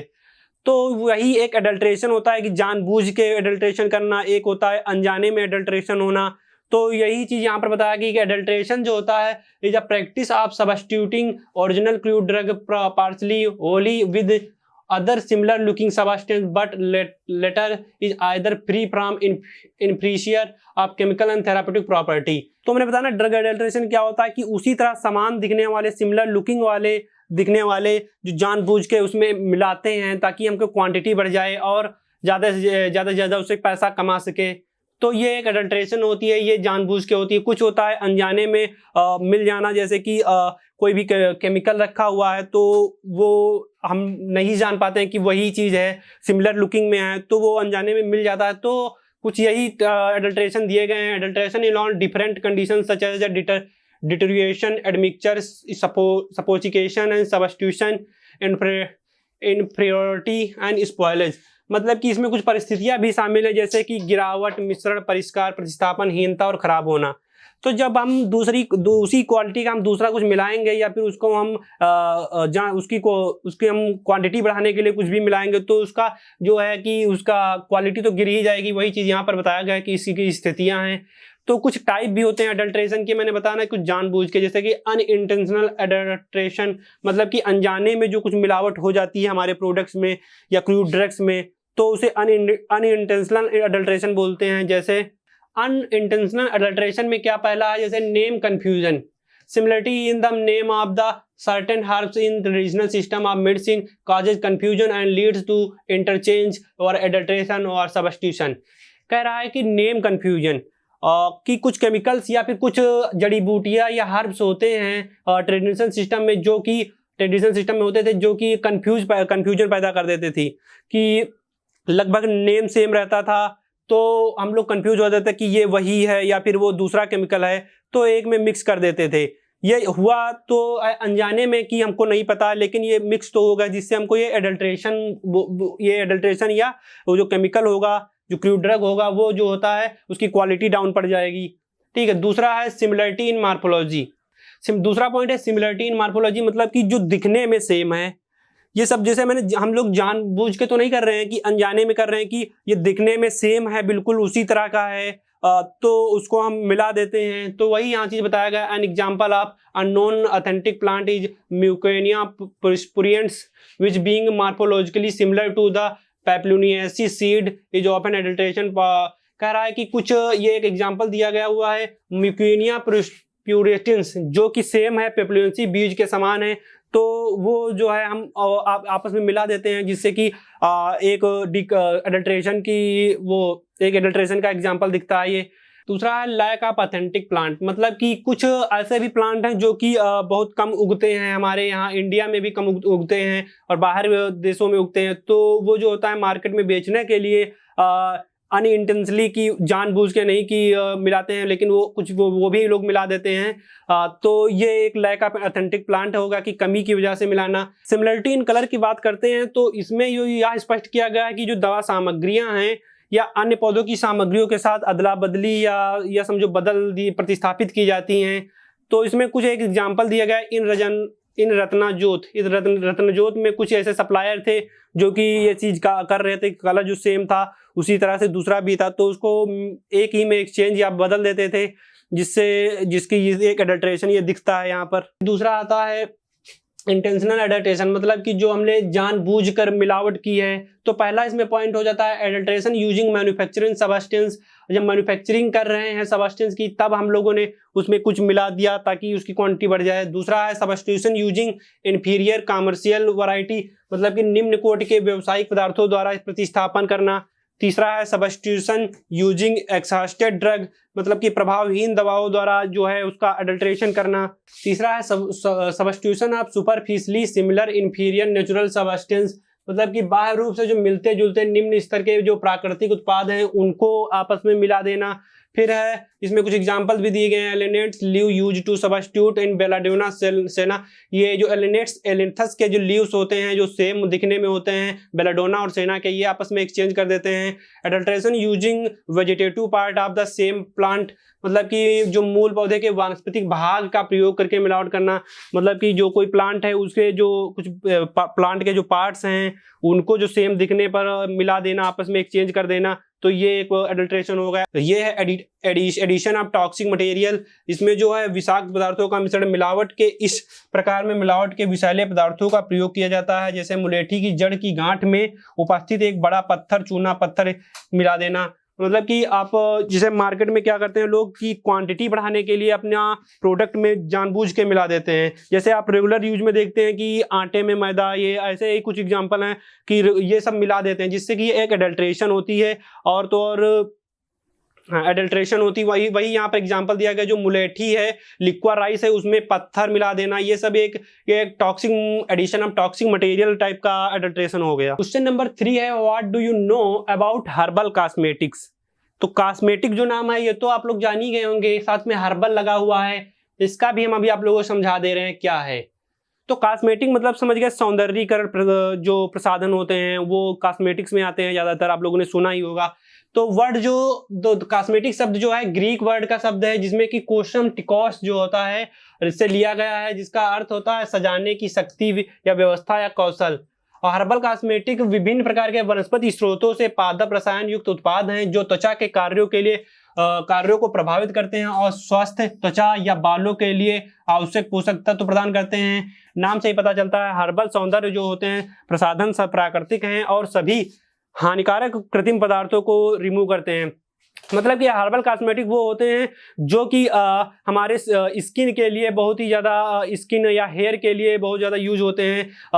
तो वही चीज़ यहाँ बताया गया कि और तो और ये कृत्रिम जो हानिकारक कृत्रिम रसायन है उनसे मुक्त होते हैं ये हर्बल कॉस्मेटिक्स। और जैसे होते हैं कि मार्केट में एलोपैथिक वाले कॉस्मेटिक्स आते हैं, उनको लगाते हैं तो ये हमारे स्किन के लिए बहुत ही हानिकारक होते हैं। तो ये हर्बल जो होते हैं ये पेड़ पौधे यानी क्रूड ड्रग से बनाए हुए होते हैं, तो ये हमारे शरीर के लिए या हमारी स्किन के लिए बहुत ही ज़्यादा लाभकारी होते हैं। तो कहते हैं कि आप हर्बल कॉस्मेटिक ज्यादा से ज्यादा यूज करिए। तो उसका कुछ क्लासिफिकेशन दिया गया है हर्बल कॉस्मेटिक का, तो देखते हैं वही। हर्बल कॉस्मेटिक की हम बात करते हैं तो डोजेज फार्म के बेस पर पहले बांटा गया है। तो पहला इसमें इमल्सन आएगा, इमल्सन के cold cream, vanishing cream, liquid cream, ये सब आते हैं। पाउडर में फेस पाउडर हो गया, टाल्कम पाउडर हो गया, टूथ पाउडर हो गया।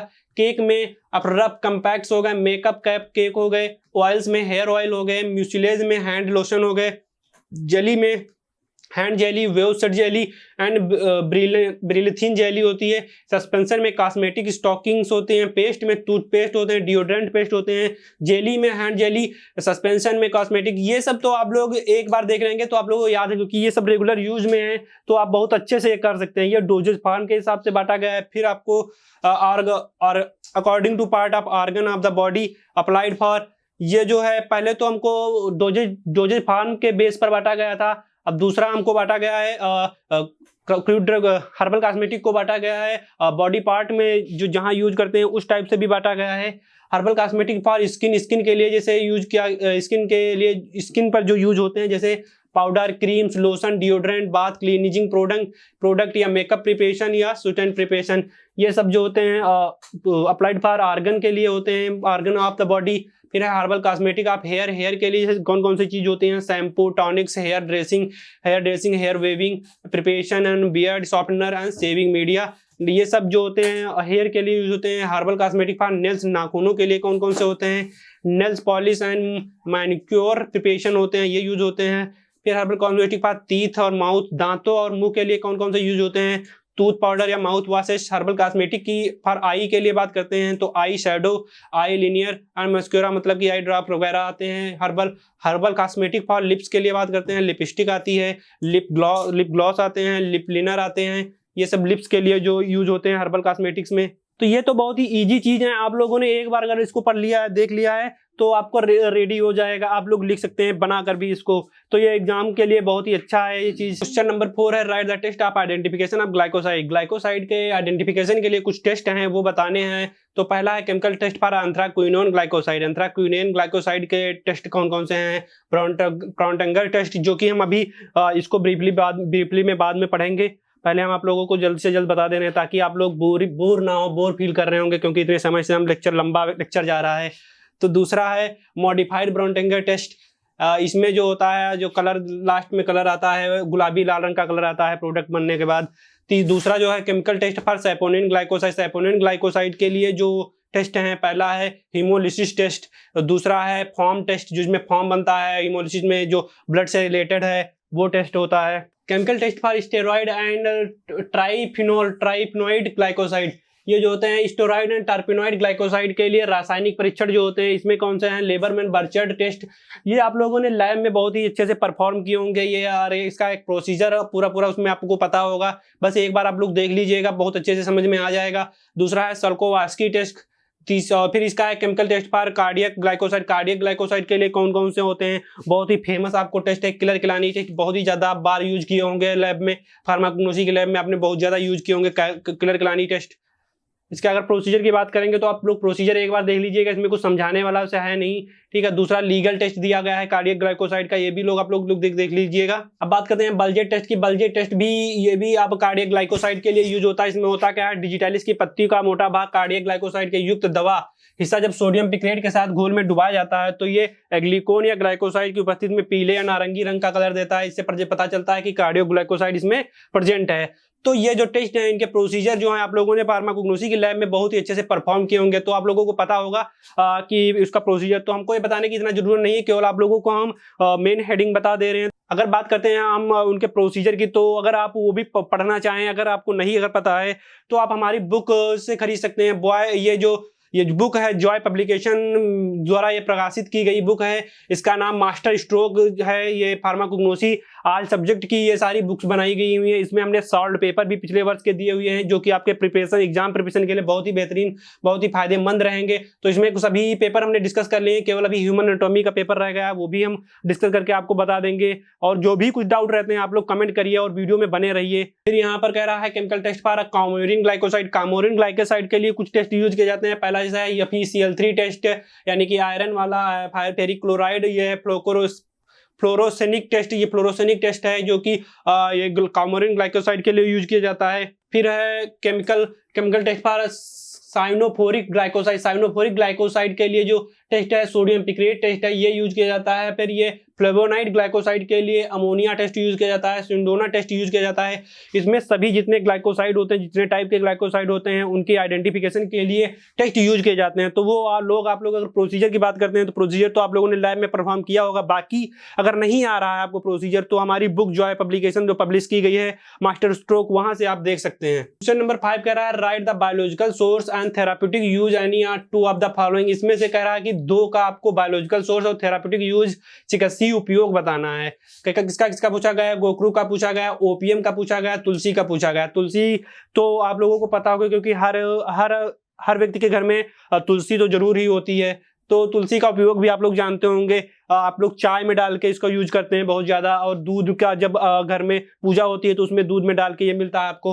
ओपीएम भी आप लोग जानते होंगे, ओपीएम एक नारकोटिक ड्रग है, तो इसका भी आप लोग उपयोग जानते होंगे। बाकी हम अभी बता रहे हैं, गोखरू को भी हम बता रहे हैं। बात करते हैं पहले गोखरू की। गोखरू जो है, गोखरू नाम जो है बी से निकलने वाले नुकीले कांटों से प्राप्त हुआ है, जो लैटिन शब्द में ट्रिब्यूलस को कैट्रोलॉप के रूप में परिवर्तित किया गया था, जिसका अर्थ है एक नुकीला हथियार। गोखरू का मतलब है एक नुकीला हथियार, जो कि एक लैटिन वर्ड है ट्रिब्यूलस, जो कि कन्वर्ट किया था कैट्रोलॉप के नाम कन्वर्ट किया गया था, जिसका मतलब होता है पीक्ड हथियार, मतलब कि नुकीला हथियार।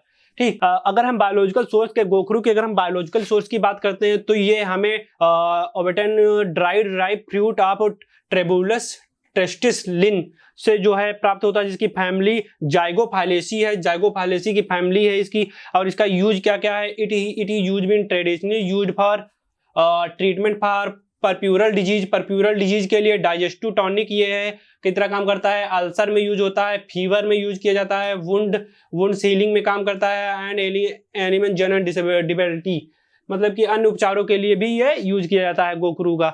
अब बात करते हैं तुलसी की। तुलसी जो कि आप लोग बहुत अच्छे से जानते होंगे, इसका यूज तो बहुत अच्छे से जानते होंगे। बाकी हम इसका बायोलॉजिकल सोर्स बताएंगे, फिर आपको बताएंगे इसको हम आसानी से उगा भी सकते हैं। ये जो है पवित्र पौधा हिंदुओं में एक पवित्र पौधा माना जाता है, जो कि हर इसकी जो कि घर में महिलाएं इसकी पूजा करती हैं। It is also hold as important place in the ancient Ayurveda system. Medicine जो आयुर्वेदा सिस्टम की जो पद्धति है उसमें इसको एक पवित्र पौधा एक बहुत ही अच्छा या इंपॉर्टेंट प्लेस दिया है इस पौधे को। इसका बायोलॉजिकल सोर्स की बात करते हैं, tulsi consist of fresh and dried leaves of Ocimum sanctum Linn, Ocimum है यार। Tulsi consist of fresh and dried leaves of Ocimum sanctum Linn belonging to the family Labiatae. जो ये तुलसी है हमें फ्रेश और ड्राइड लीव्स, मतलब कि जो हरी पत्तियां या फिर जो कहते हैं जो आने वाली पत्तियां जो बहुत ही कली हैं, उनकी लीव से ओकियम सैनिकटम लिन से प्राप्त होती है। इसकी फैमिली जो है लेबिटियाई फैमिली है। थेरापेटिक यूज की बात करते हैं तुलसी का जो थेरापेटिक यूज यही है कि हम यूज करते हैं एंटीपायरेटिक के लिए, एंटी इन्फ्लामेटरी के लिए, या एक फ्लेवर के लिए हम यूज करते हैं। तो इसका यही थेरापेटिक यूज है। अफीम जो है सूखा लैटिक्स है, जिसे पौधे के अफीम पोस्ता या पेपर सोमनिफरम के कच्चे कैप्सूल से निकाला जाता है, जो कि पापावरेसी फैमिली से संबंधित है। इसके चिकित्सीय उपयोग की बात करते हैं, तीव्र और पुराने दर्द के इलाज में उपयोग किया जाता है इसका, जो कि इसे अफीम जो है एक पेन हो रहा है बॉडी में बहुत ही ज्यादा, या फिर लंबे समय से जो दर्द हो रहा है उसमें इसका यूज किया जाता है। इसका इस्तेमाल की जाने वाली दवाएं हैं जो कि अफीम और इसके एल्कोलाइड उत्पन्न का उपयोग किया जाता है, जेके ट्राइक्लोइजर, एंटीटुसिव और डायरिया में भी इसका उपयोग किया जाता है। एंटीटुसिव मतलब समझ रहे हैं कि जो एंटीटुसिव सिरप आती है, कप सिरप आती है, उनमें भी अफीम इसका ओपियम का यूज किया जाता है। क्वेश्चन नंबर 6 पे आते हैं, define any 3 of the following. इसमें से 3 को डिफाइन करना है, cardiotonic, laxative, diuretic, astringent and carminative. इनमें से 3 को डिफिनीशन देनी है आपको। कार्डियोटोनिक का मतलब समझ रहे हैं कि कार्डियो मतलब हार्ट से रिलेटेड कुछ ऐसे एजेंट हैं जो कि हार्ट के लिए बेनिफिशियल हैं, वही है जो हार्ट का एक्शन शो कराते हैं, वो कार्डियोटोनिक कहलाते हैं। अब लग्जेटिव की बात करते हैं तो laxative are a group of drug that either accelerate faecal passes और डिक्रीज फीकल कंसिस्टेंसी। डिक्रीज, ये जो लग्जेटिव होते हैं एक दवाओं का समूह है जो मल मार्ग को तेज करते हैं, जो या तो मल मार्ग को तेज करते हैं, मल की स्थिरता को कम करता है। लग्जेटिव की बात करते हैं, laxative are a group of drug that either accelerate faecal passage, जो मल त्याग है उसको या फिर बढ़ाते हैं या फिर उसके तेज बढ़ाते हैं, या फिर उसकी जो कंसिस्टेंसी है या फिर उसकी स्थिरता को कम करते हैं। ये मेनली जो लग्जेटिव यूज किए जाते हैं ट्रीट ऑफ कॉन्स्टिपेशन जो होता है, कब्ज जो बनती है हमारे पेट में, उसके ट्रीटमेंट के लिए लग्जेटिव जो है बहुत ही इंपॉर्टेंट है। इसमें एग्जांपल दिए हैं बिस्कोडिल, सेना एंड सोडियम पिकोसल्फेट। आप लोग हमारे साथ बने रहिए। डायरेटिक्स क्या होते हैं इनके बारे में बताना है। डायरेटिक्स को हम पहले ही बता चुके हैं डायरेटिक्स क्या होते हैं।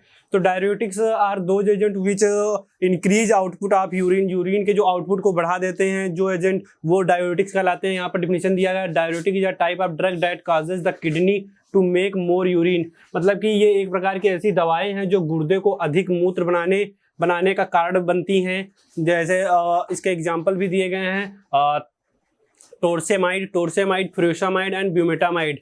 ये सब जो ड्रग हैं ये इसके एग्जांपल हैं डायूरेटिक्स के, जो इंक्रीज आउटपुट करते हैं यूरिन का। अब बात करते हैं एस्ट्रिंजेंट की। एस्ट्रिंजेंट क्या होते हैं? Astringent is a substance that causes the construction और shrinkage of tissue and the that dry of secretion. मतलब कि ये एस्ट्रिंजेंट एक प्रकार के ऐसे पदार्थ हैं जो ऊतकों के संकुचन या सिकुड़न का कारण बनते हैं और जो स्राव को सुखा देते हैं। मतलब कि जो सिक्रीशन निकलता है ब्लड से उसको सुखा देते हैं। तो एस्ट्रिंजेंट ऐसे सब्सटेंस हैं जो कि टिश्यू को श्रिंकेज या फिर कॉन्ट्रैक्ट करने के काम आते हैं। अब बात करते हैं कार्मिनेटिव की। कार्मिनेटिव की हम बात कर सकते हैं, कार्मिनेटिव जो कि हम रेगुलरली यूज में करते हैं, जैसे कि इसका एग्जांपल ले लेते हैं कोरिएंडर, और भी ऐसे मसाले हैं जो कि यूज होते हैं। और कार्मिनेटिव का मेन फंक्शन होता है कि जो हमारे पेट में, स्टमक में, जीआईटी में गैस बनती है या फिर वो पेन होता है, तो उसको रिलीज करने के लिए या गैस को रिलीज करने के लिए, एलिमिनेट आउट करने के लिए हम कार्मिनेटिव का यूज करते हैं। यहाँ पर यही चीज लिखा हुआ है, carminative also known as carminativum is a herb preparation. ये एक जड़ी बूटियों से बनी एक प्रिपरेशन है या एक औषधि है, intended to either prevent formation of gas in GIT और रिलीव फ्लैचुलेंस। मतलब कि पेट में जो गैस बन रही है उससे बचाने के लिए, या फिर जो पेट फूल रहा है, स्टमक जो फूल रहा है उससे बचाने के लिए ये जो है कार्मिनेटिव यूज किए जाते हैं, such as peppermint, allspice, clove, sage, thymic, coriander, ये इसके एग्जाम्पल हैं। क्वेश्चन नंबर 7 है, write the biological source and chemical constituent of oxytocic drug. कह रहा है कि ऑक्सीटॉक्सिक जो ड्रग हैं उनके बायोलॉजिकल सोर्स और केमिकल कॉन्स्टिट्यूएंट आपको बताने हैं। बात करते हैं एर्गोट की। एर्गोट का जो सिनोनिम्स है, एर्गोट ऑफ राई है, ये जो होता है गेहूं और राई में फंगाई का एक डिजीज है या रोग है, जो कि क्लेविसेप्स परपुरिया नामक फंगाई के कारण ये होता है। राई और गेहूं के दानों की जगह गहरे बैंगनी रंग का स्क्लेरोसियम ले लेता है। सर्दियों में एर्गोट का जीवन चक्र यौन अवस्था स्क्लेरोटियम से शुरू होता है। कह रहा है कि जो एर्गोट है, ये एर्गोट ऑफ राई जो है गेहूं या राइयों में होने वाला एक फंगाई इन्फेक्शन है, जो कि क्लेविसेप्स या परपुरिया परपुरिया नामक फंगाई के कारण होता है, जो कि ये जो गहरे बैंगनी रंग का क्लेस्केरियम ले लेता है।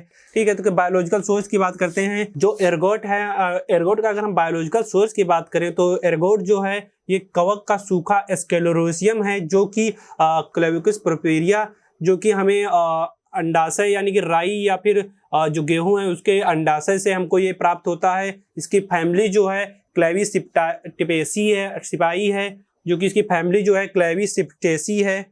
ठीक है, तो ये इस फैमिली का अगर केमिकल कांस्टेंट की बात करते हैं, chemically ergot alkaloid are the indole alkaloid that are peptide derivative of lysergic acid.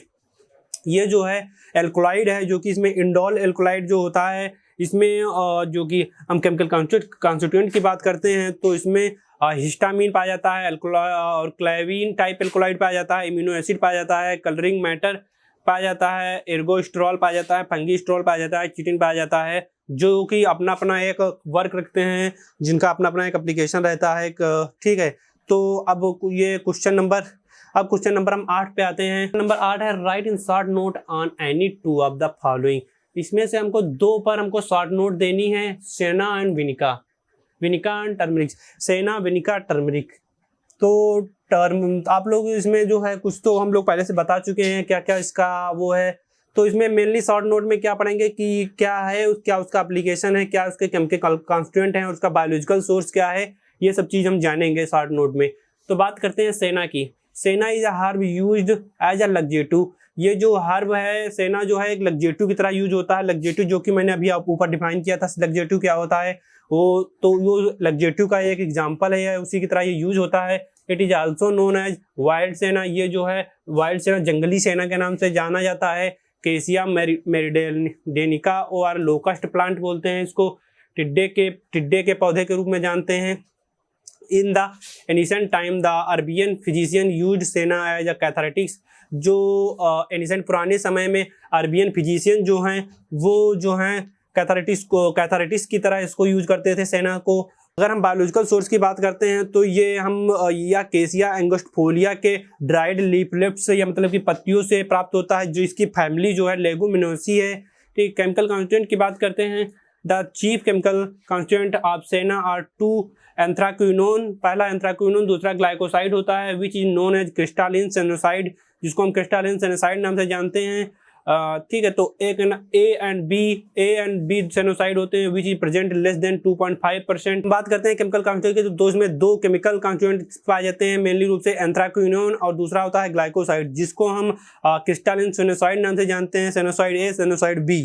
ठीक है, यूजेस देते हैं सेना के, क्या होता है, senna is used as a short term basis of treat constipation. Constipation के पेशेंट को जो ये सेना दिया जाता है एज अ लग्जेटिव या कैथरेटिक्स पुराने समय में यूज किया जाता था कि कब्ज को दूर करने में जो है इसका यूज किया जाता है। It is use empty of bowel before surgery and certain medicinal procedure. कह रहा है कि ये सर्जरी से पहले इसको हम बॉवेल एम्प्टी ऑफ बॉवेल मतलब कि स्टमक के सफाई के लिए इसको दिया जाता था। Senna in class medication called stimulant laxative, ये स्टिमुलेंट लग्जेटिव है। It work increasing activity of intestine to cause bowel movement, मतलब कि ये जो है इंटेस्टाइन की जो है एक्टिविटी को इंक्रीज कर देता है। To cause of bowel movement के लिए।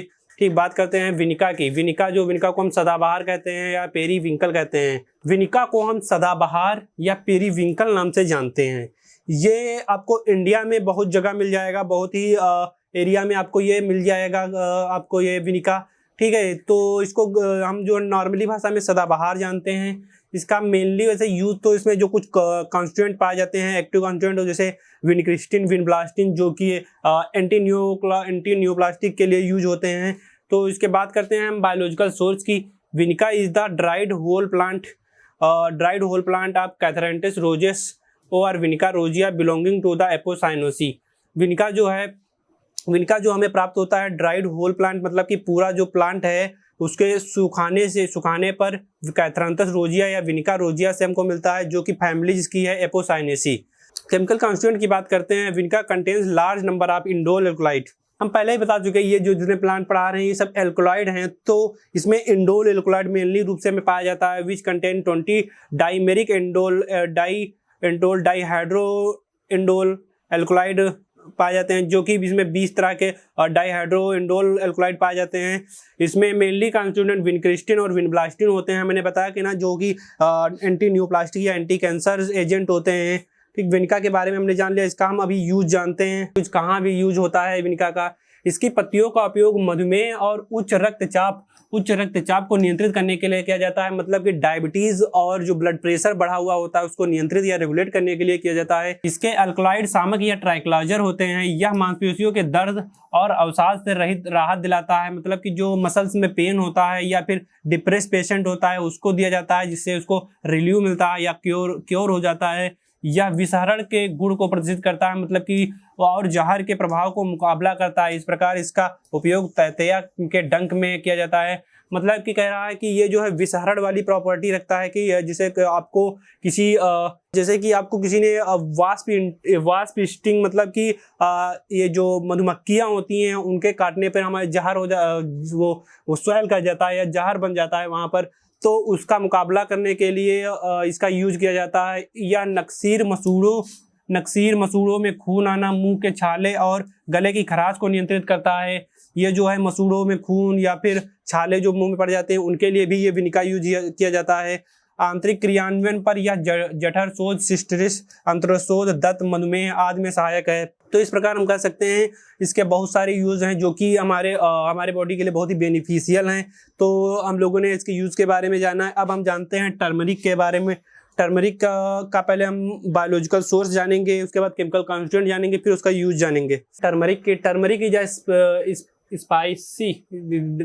Is spice which provide yellow colour to the curry, मतलब कि जो खाना सब्जियां बनाते हैं उनमें ये येलो कलर देने में काम करता है। In India it is used in thousand of year as a spicy as well as medicinal herbs.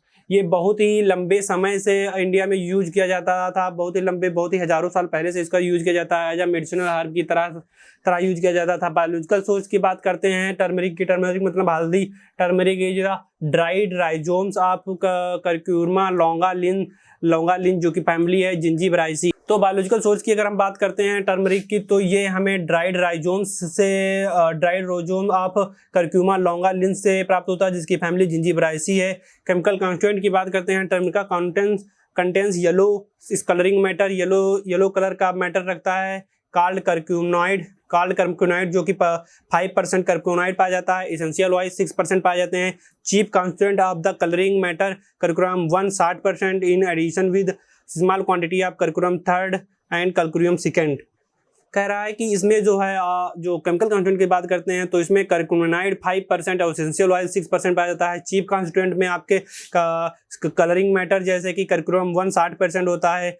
N addition of quantity of curcumin third and जिंजीबरीन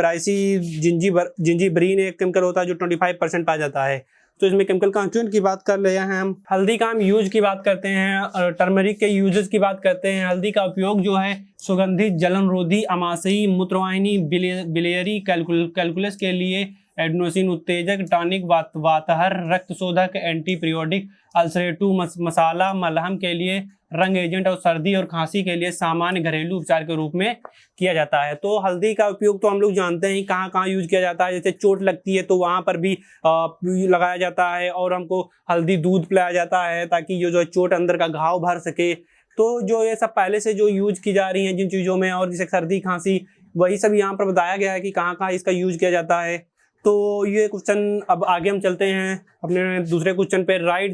right the therapeutic and cosmetic use any two of the following. इसमें से आपको therapeutic और cosmetic use बताना है। इसमें से दो का, सैंडलवुड ऑयल का और एलोवेरा जेल का और ऑलिव ऑयल का। इसमें से हमको दो का बताना है आपको। तो पहला है चंदन का तेल, जो है एक बेहतरीन एंटीसेप्टिक एजेंट है। बेहतरीन एंटीसेप्टिक एजेंट की तरह ये काम करता है, जो बाहरी और आंतरिक दोनों तरह से सुरक्षा और प्रभावी करता है।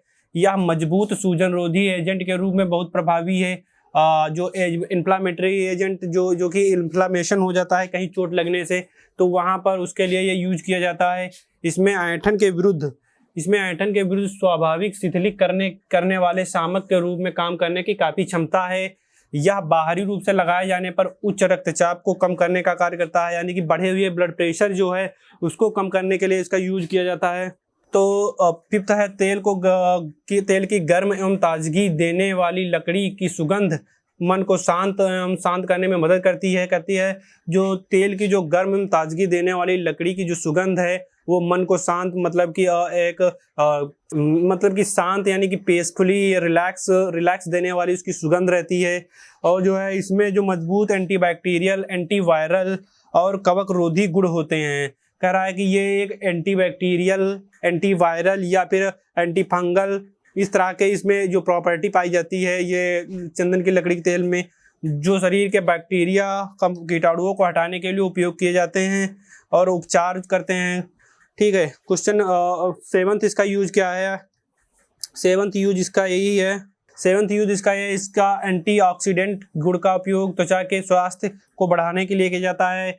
इसके जो एंटीऑक्सीडेंट इसका गुण इसमें पाया जाता है चंदन की लकड़ी के तेल में, तो वो जो होता है त्वचा को स्वास्थ्य बनाए रखने में जो होता है काम करता है, या प्रभावी रूप से त्वचा को मुक्त कणों को हटाता है जो कि त्वचा में जो कि जिसे बाहरी आ गए हैं एजेंट उनको दूर करने में किया जाता है, और ऑक्सीकरण क्षति को कम करता है। और उसी में पूछा गया था एलोवेरा जो जल है उसका चिकित्सीय और कॉस्मेटिक उपयोग बताइए।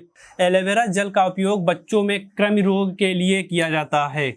कृमि रोग मतलब कि होता है एंटी हेलमेटिक्स जो होता है रोग, उसके लिए जो उपचार के लिए किया जाता है। यह एक विरेचक और कृमिनाशक है।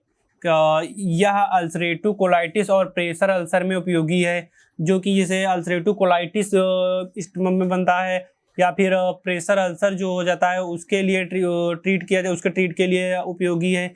परंपरागत रूप में जल का उपयोग बाहरी रूप से घाव, मामूली जलन, त्वचा की जलन के उपचार के लिए, या आंतरिक रूप से कब्ज, खांसी, अल्सर, मधुमेह, सिरदर्द, गठिया आदि की कमियों के उपचार के लिए किया जाता है। ये एलोवेरा का उपयोग है। चौथा जो इसको जिसका उपयोग है, फोर्थ जो इसका उपयोग है, यह शीतल प्रभाव देता है और जलन रोधी है। इसके लिए यह सनबर्न या जली हुई त्वचा के लिए सबसे प्राकृतिक उपचारों में कह रहा है कि यह शीतल एक ठंडा प्रभाव देता है, कूलिंग इफेक्ट देता है, जो कि जलन रोधी है। इसलिए सनबर्न या जली हुई त्वचा, जैसे जब हम बाहर निकलते हैं स्किन जल जाती है सनबर्न, तो उसके लिए ये उपचार करता है। इसमें विटामिन सी और विटामिन ई और बीटा कैरोटीन की प्रचुर मात्रा में होता है। इसमें विटामिन सी, विटामिन ई और बीटा कैरोटीन जो होता है प्रचुर मात्रा में होता है। इस प्रकार इसमें एंटी एजिंग गुण भी होते हैं। यह त्वचा के दाग धब्बों को मिटाने और उम्र की रेखाओं को कम करने में मदद करता है।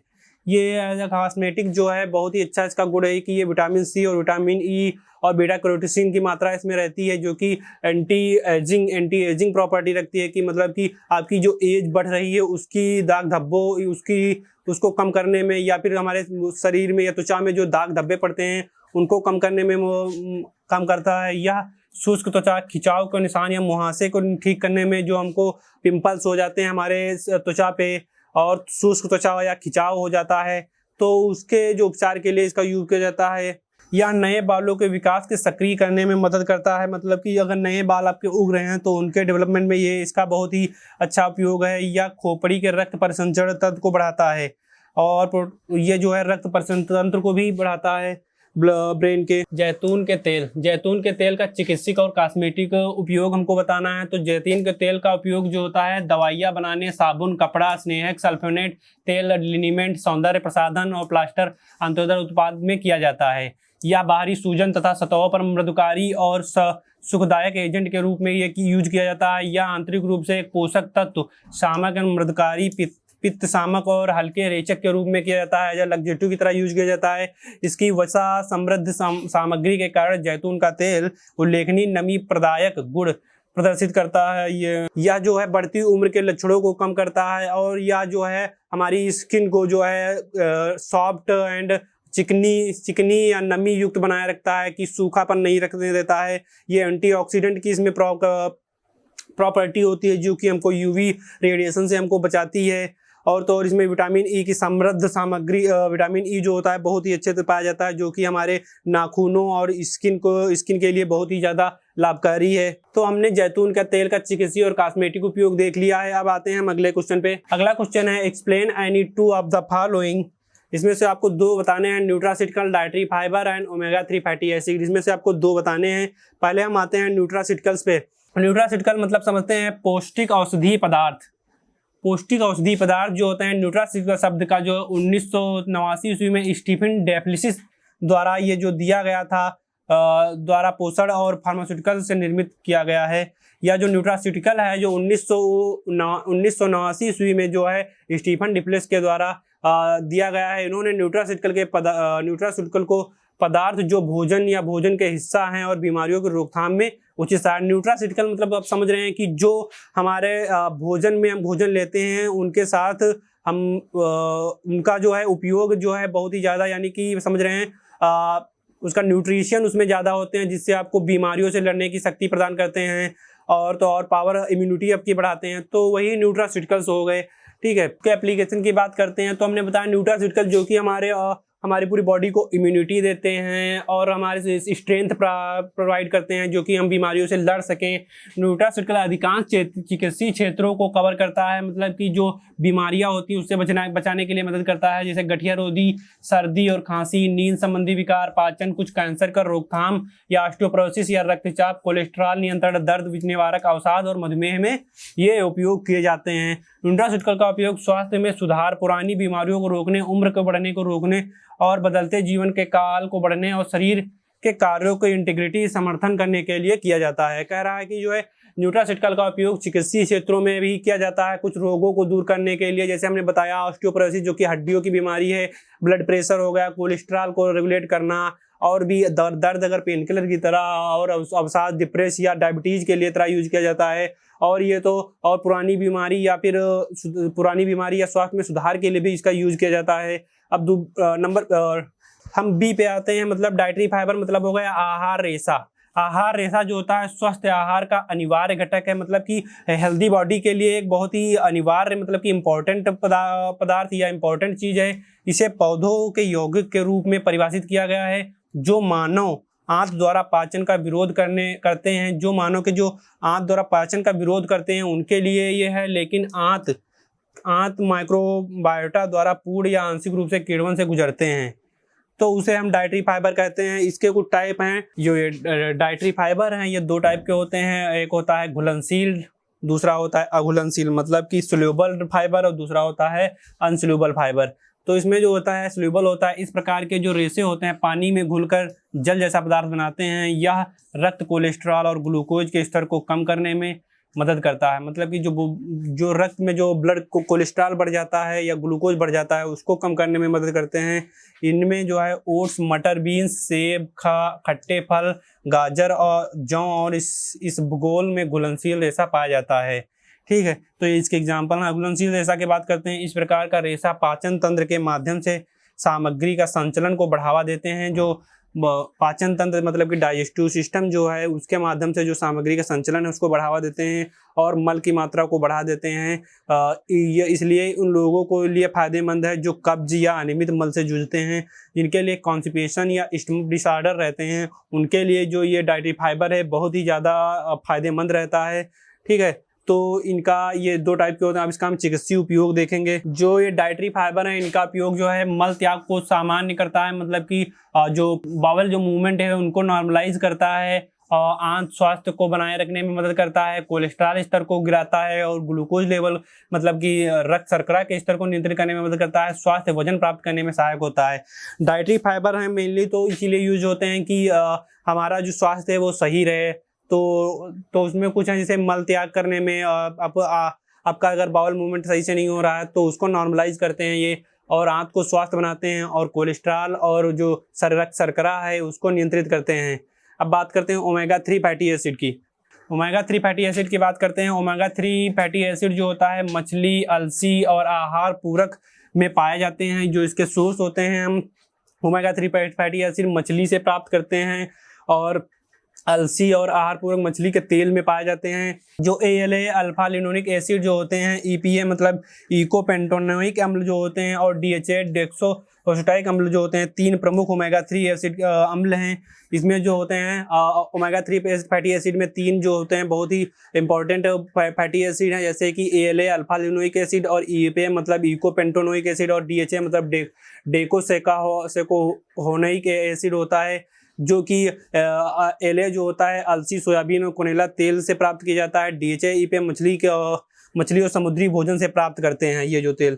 तो हमने ये पता किया कि ये जो ओमेगा 3 फैटी एसिड है कहाँ से हमको मिलता है और कौन कौन से होते हैं। अभी हम का चिकित्सीय उपयोग देखेंगे ओमेगा 3 फैटी एसिड का। अगर चिकित्सीय उपयोग की बात करते हैं ओमेगा 3 फैटी एसिड की, वो ओमेगा 3 वसी अम्ल जो होता है हृदय रोगों के जोखिम को कम करता है, मतलब कि जो हार्ट डिजीज होती हैं उनको कम करता है, या रक्त प्लेटलेट को आपस में जोड़ने से रोककर रक्त के थक्का को जोखिम को कम करता है। मतलब कि दूसरा फंक्शन इसका ये कह रहा है कि जो ये प्लेटलेट्स हैं ये आपस में जोड़कर जो है प्रिवेंट करते हैं ब्लड क्लॉटिंग को। ये धमनियों करते हैं, ये धमनियों की परत को चिकना और क्षतिरहित करते हैं, जो अन्यथा धमनियों और मोटा कठोर बना देते हैं, या धमनियों को प्लाक बनने से रोकते हैं, मतलब कि जो क्लॉट होते हैं धमनियों में उनको बनने से रोकते हैं, क्योंकि ये चिकना और क्षतिरहित करते हैं। ये लीवर में अपने गठन की दर को धीमा करके ट्राइग्लिसराइड के स्तर को कम करते हैं। ये जो होते हैं ये शरीर के उत्तेजक प्रतिक्रिया में शामिल पदार्थों के उत्पादन को धीमा कर देते हैं। ठीक है, ये उच्च घनत्व वाले लिपोप्रोटीन मतलब कि HDL अच्छे प्रोटीन और बुरे प्रोटीन के स्तर को अच्छे जो प्रोटीन होते हैं HDL हाई डेंसिटी लिपोप्रोटीन है उनके स्तर को बढ़ा देते हैं, और ये जो लो डेंसिटी लिपोप्रोटीन उनको स्तर को घटा देते हैं। ठीक है, तो ये इनका चिकित्सीय उपयोग हो गया। अब हमने पार्ट ए पार्ट बी कर लिया है पूरी तरह से। अब अगर इसमें भी डाउट रहता है तो आप लोग कमेंट करिएगा। ठीक है, तो अब हम पार्ट सी का बात करते हैं। पार्ट सी में हमको 20 क्वेश्चन है, जिसका एक नंबर के क्वेश्चन हमको 20 क्वेश्चन करने हैं, जिसमें मल्टीपल चॉइस और फिल इन द ब्लैंक हैं।